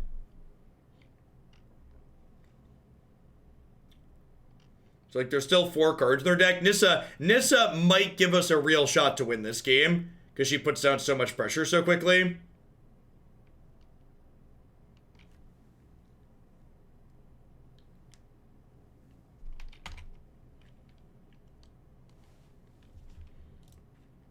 Need a flamethrower for the snow? I don't know that that one's such a good idea. That one might not be quite up to code.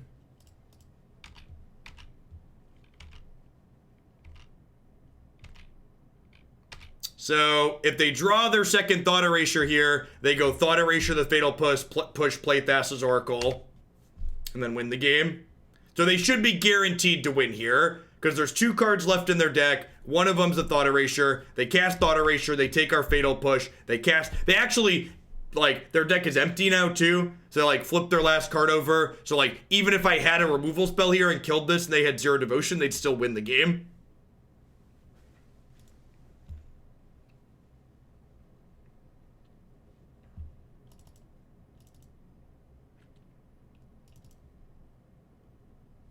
Opponent's archetype is incredibly resilient to hate.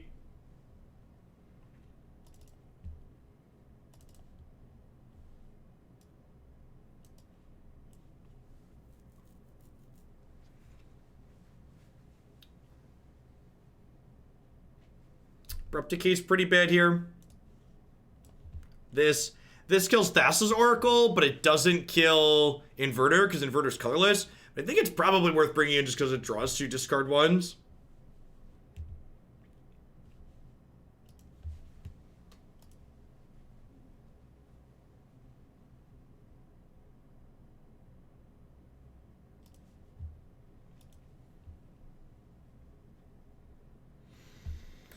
This is probably a mulligan. I don't really have any disruption and my lands are awkward.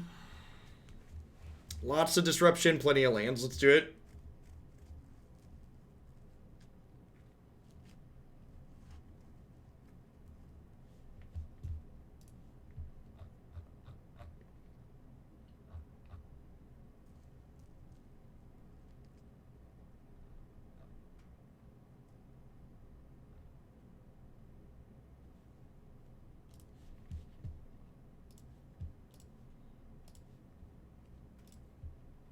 How's this deck been so far? Mediocre. Playing fair in this format has not felt particularly good. Thoughtseize your Thoughtseize. Welcome to Pioneer. Enjoy your stay.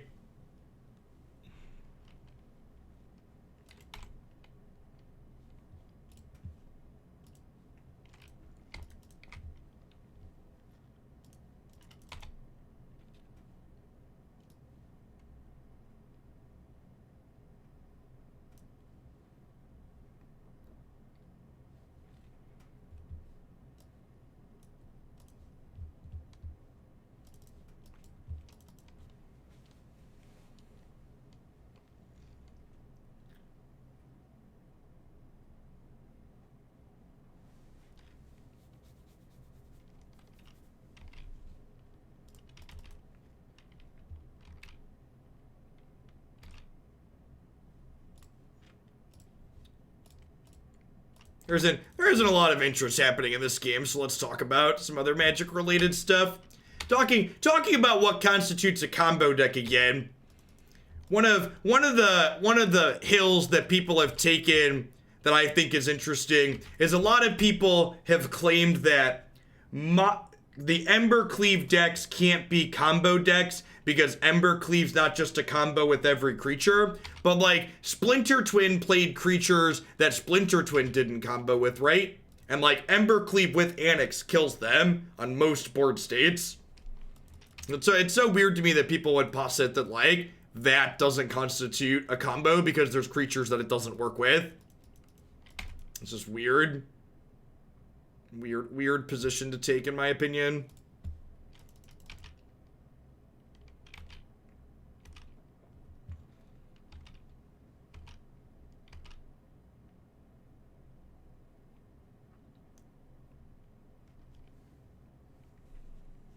Are we just jamming Jace? Oh, sure. General Iroh, thanks to 11 months. Welcome back. Yeah, it's also a 1/3, so I just can't attack them. I'm not casting Grisly Salvage because I want to draw this Thoughtseize.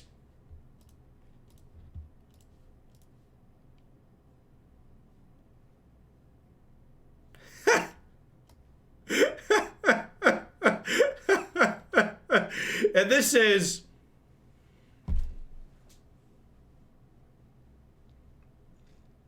And this is it's like, all right, well, I gotta take Inverter, I guess.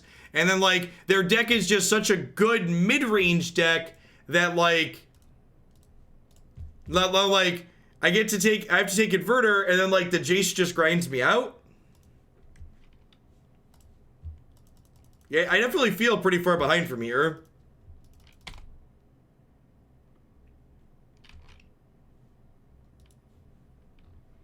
Yeah, and there's other people that were like, well, it can't be a combo if it's not infinite. And it's like, well, if it has to be infinite to be a combo, that means, like, Scapeshift isn't a combo deck. And, like, Scapeshift is definitely a combo deck, right?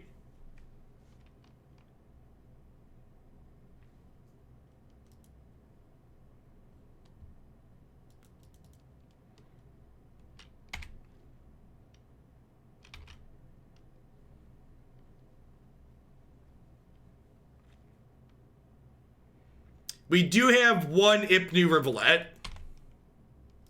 And again, like, here's the problem with how this matchup just plays out. Like, now they just have this Jace in play, and they're just like, part of the reason why their deck is so good is the failure rate for parts of their combo is a Planeswalker that draws them a second card each turn and a 6/6 flyer. Like, just so much of their deck is just so good even when it's not doing the thing, right?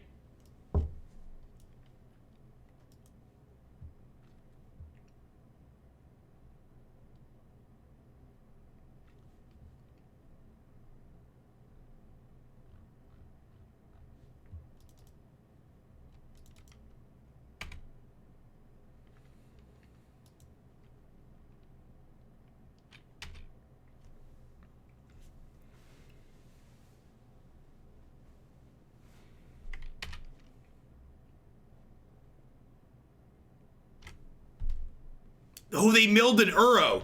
Oh, that could be our saving grace. That could be the saving grace. They elected to mill us. That pause there felt like a, oh no, they got caught with their hand in the cookie jar.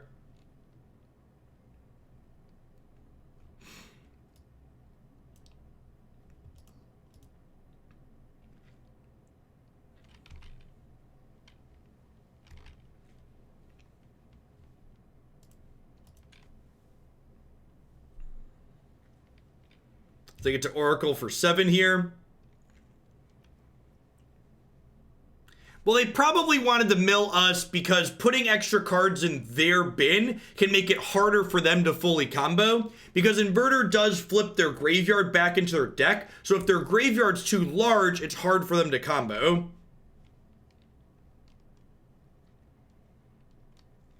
Is a relevant thing. Ooh, Ipnu Rivulet, chat.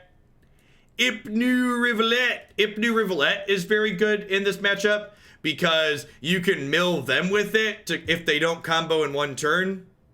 Of course, with Jace sitting in play, they just get to combo in one turn, but still fun to have.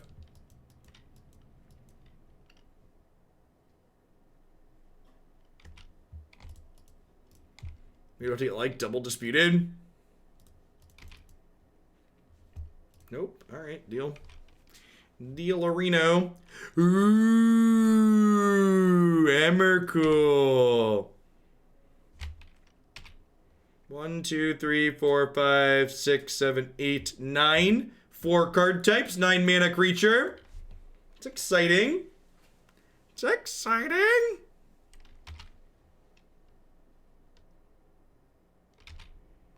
Well, shoot. Oh, they just milled my Emrakul. Right, that is definitely how that works. Well, shoot.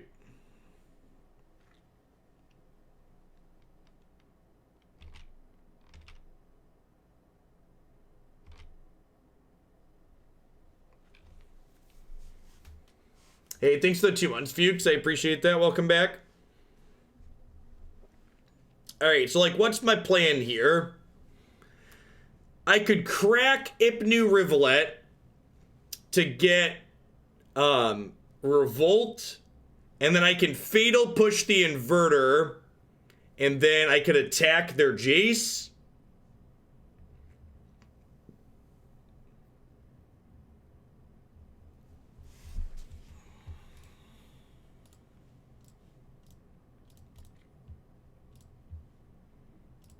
I think that's the plan. I don't know if that's a plan that ends up with us winning the game, but it's a start at least.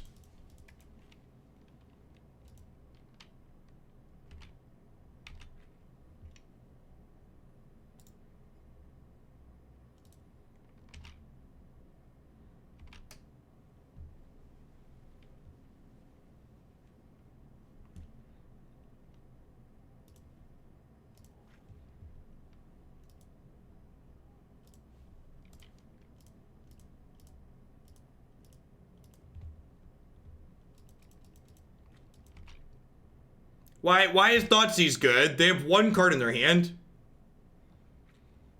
Their plan is probably win with this Jace, I'd imagine.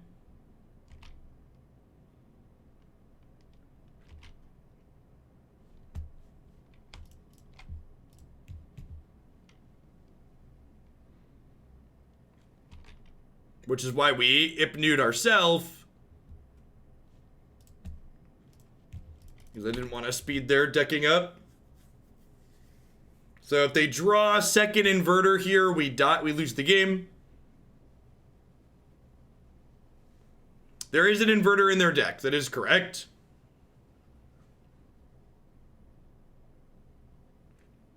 Oh look, we lost. It's exciting. Do they have a dig through time? Dig doesn't do it.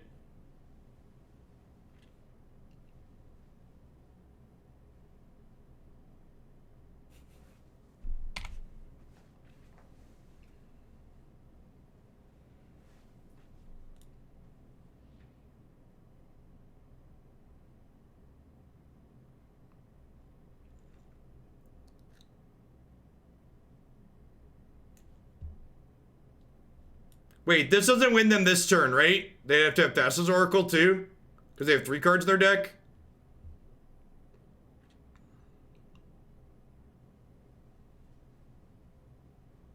Okay, we could kill the Jace here. Yeah, they're dead to a removal spell.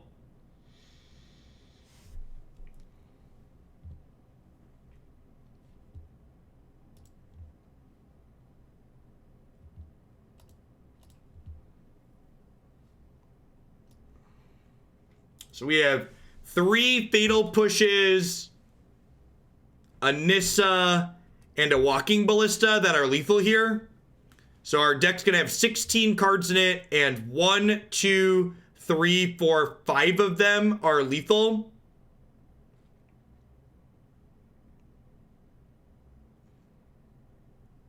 Oh, they do have double Oracle in their deck, don't they?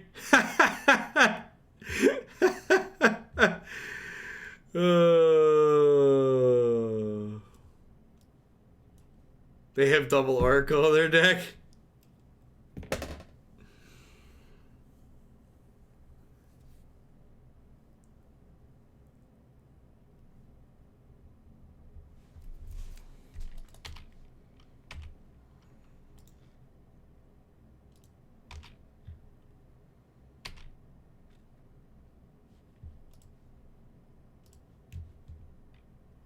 Okay.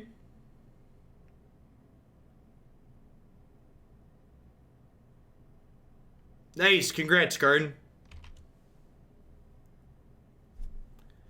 So if they don't have both of their oracles, this ballista is big enough to kill Jace and kill 1 Thassa's Oracle. So they put 2 oracles back into their deck. If their last card is another oracle, we win. If their hand right now is double Thassa's Oracle, though, we lose. And this feeling here really encompasses Modern. Even in the games where we're competitive, we're mostly just like sitting here, crossing our fingers, clenching our butt cheeks, hoping to like sneak one out.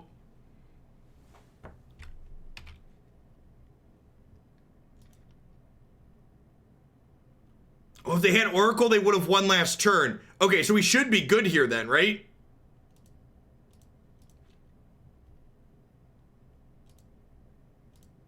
There's 1 card in their deck? Are we gonna do it, chat? Are we gonna do it? No, I can't even kill them next turn though, right? Okay. Alright.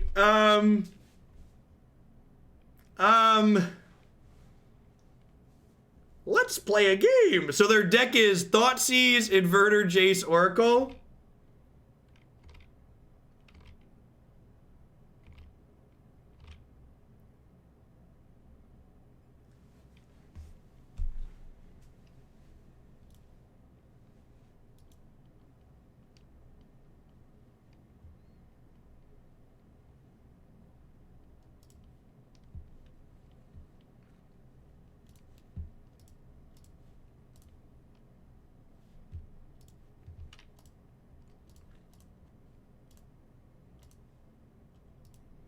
I do not have another Ipnu Rivulet, which is unfortunate. Yeah, Brad just mentioned he wished we had a grapple with the past. That would be nice.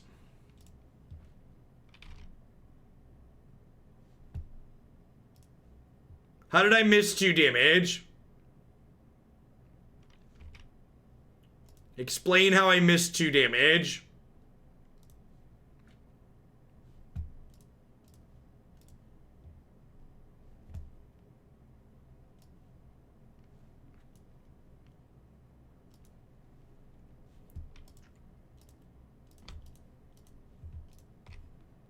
I think we might actually win this game, huh?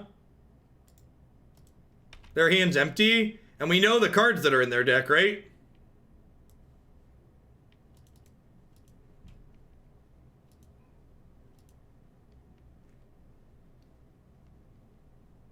All right, we're gonna get a game 3, I think. Weird.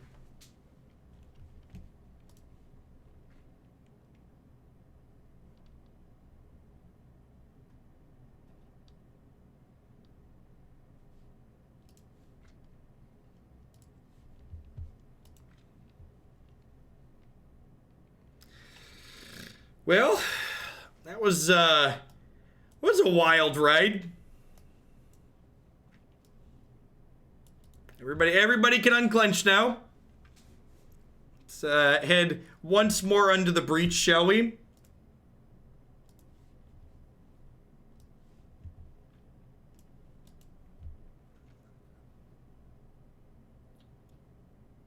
Is it crazy to keep Liliana to get back Emrakul? Maybe that's fine. What do I cut, though? I feel like most of the cards I have in my deck right now are fine.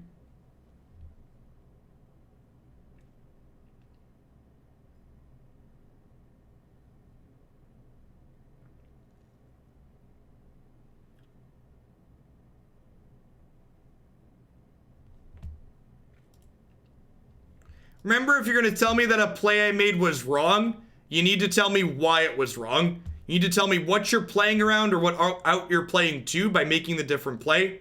You're going to get a quick 10-minute break for backseat gaming without being helpful.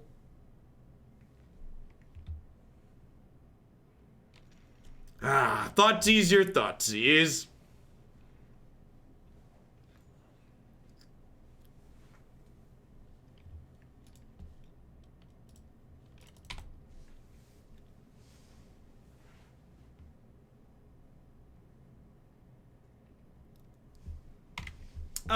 We've won more games than we won yesterday because this deck's better than the Jund deck, but the quality of the games has been mixed.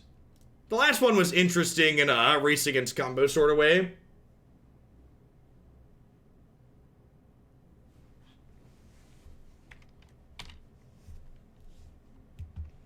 Well, so Leyline doesn't actually stop them from auto-winning. It makes it so they can't win over 2 turns. It makes it so they have to auto-win. It doesn't stop them from auto-winning. So what Leyline does is it stops them from loops like we saw last game that we ultimately ended up beating anyways. What it doesn't stop is turn 6 Inverter plus Thassa's Oracle.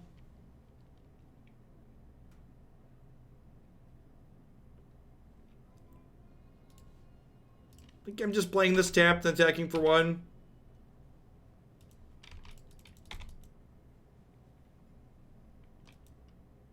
It stops them from killing you before turn 6. Like if I had a Leyline in play here, my opponent wouldn't be able to go Inverter next turn, Oracle the following turn, win the game. Yeah, I agree, Brad.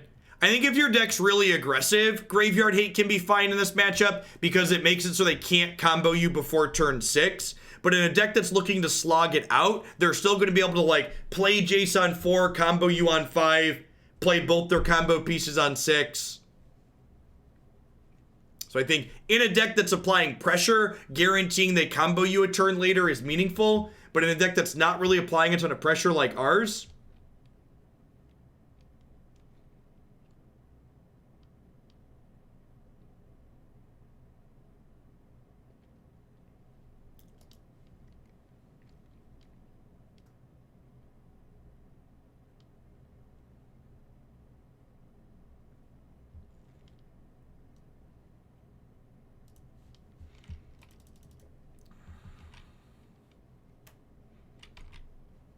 Alright, have to...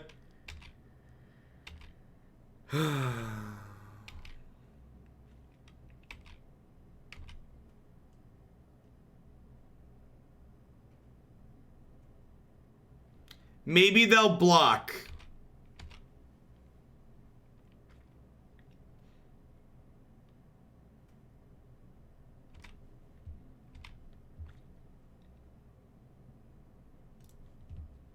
I have a Brain Maggot. I get to Fatal Push my Satyr Wayfinder. And then Traverse for Brain Maggot. And if they only have one combo piece, we don't die.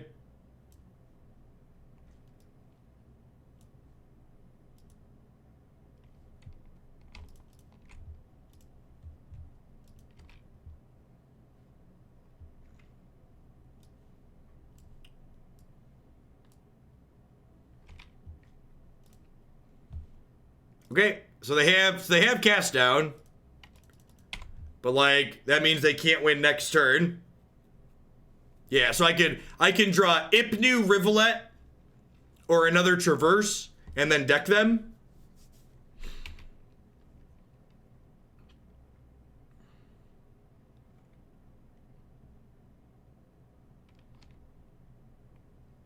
So they have Dispute, Cast Down, Dig Through Time, one card. We don't know. We know it's one of two things. It's either a Thoughtseize or whatever that second card they played was that I'm blanking on it at the moment. They have one card in their deck.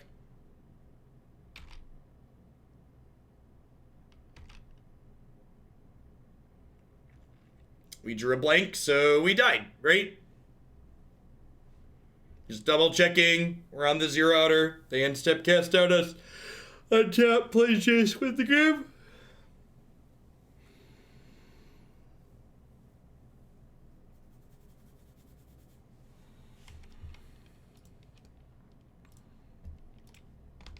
That's true. If they take the bait.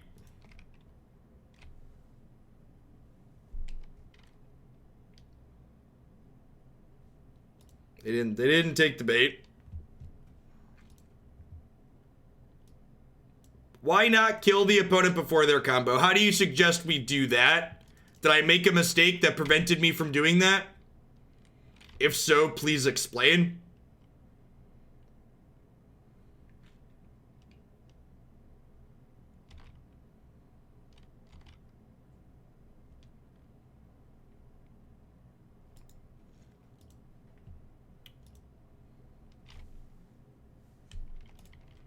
Yeah, we're 1-3. I'm not gonna play the last one out.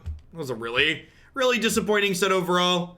Even the good mid-range decks in this format don't feel particularly powerful. I'm almost certainly didn't play that matchup perfectly. You know, I'm sure there were percentage points that we spewed by just like not having a ton of repetitions in with this deck, but I will say, having played the inverter deck cold and having played a deck like this cold, the raw power level of what the inverter deck is doing just feels way more powerful. I didn't feel like the strength of my deck was really doing me any favors in the games that we played. I felt like I was playing from behind and like hoping to get lucky and catch up. And I think if you have a mix of getting lucky and playing well, you can almost assuredly win plenty of matches with this deck. But I think I would definitely rather be on the inverter side of the table. I don't think it's a happenstance that the inverter decks were the ones in the finals of the last PT. So, Next, I think, unless I'm not planning to do Pioneer on Monday next week, I am planning to do Pioneer tomorrow. If they don't update the ban list on Monday, I think I'm going to drop Pioneer down to 3 days a week, because I did take a bunch of deck lists that I'm going to play through. I made commitments, but I'm not taking in any more Pioneer deck lists until they adjust the format. Just like a lot of the decks we play here that people submit are random brews, and random brews have just been really brutal in this format since Theros released. Not only have things become more optimized, but the combo decks that exist just don't give you room to be cute and durdle around, which are a lot of the types of things that people want to try and see played, and it's just not a fun experience, and spewing $10 a day, even if other people are paying for a little bit of it, I'd rather play Standard in Magic Arena. Speaking of Standard and Magic Arena, I'm going to go ahead and hit a quick ad roll while I get prepared to flip things over. When we get back, we're going to start off with some blue-white Thas this day. Don't go anywhere, folks. We got a bunch of Standard coming up. Is Pioneer any better than Modern at the moment?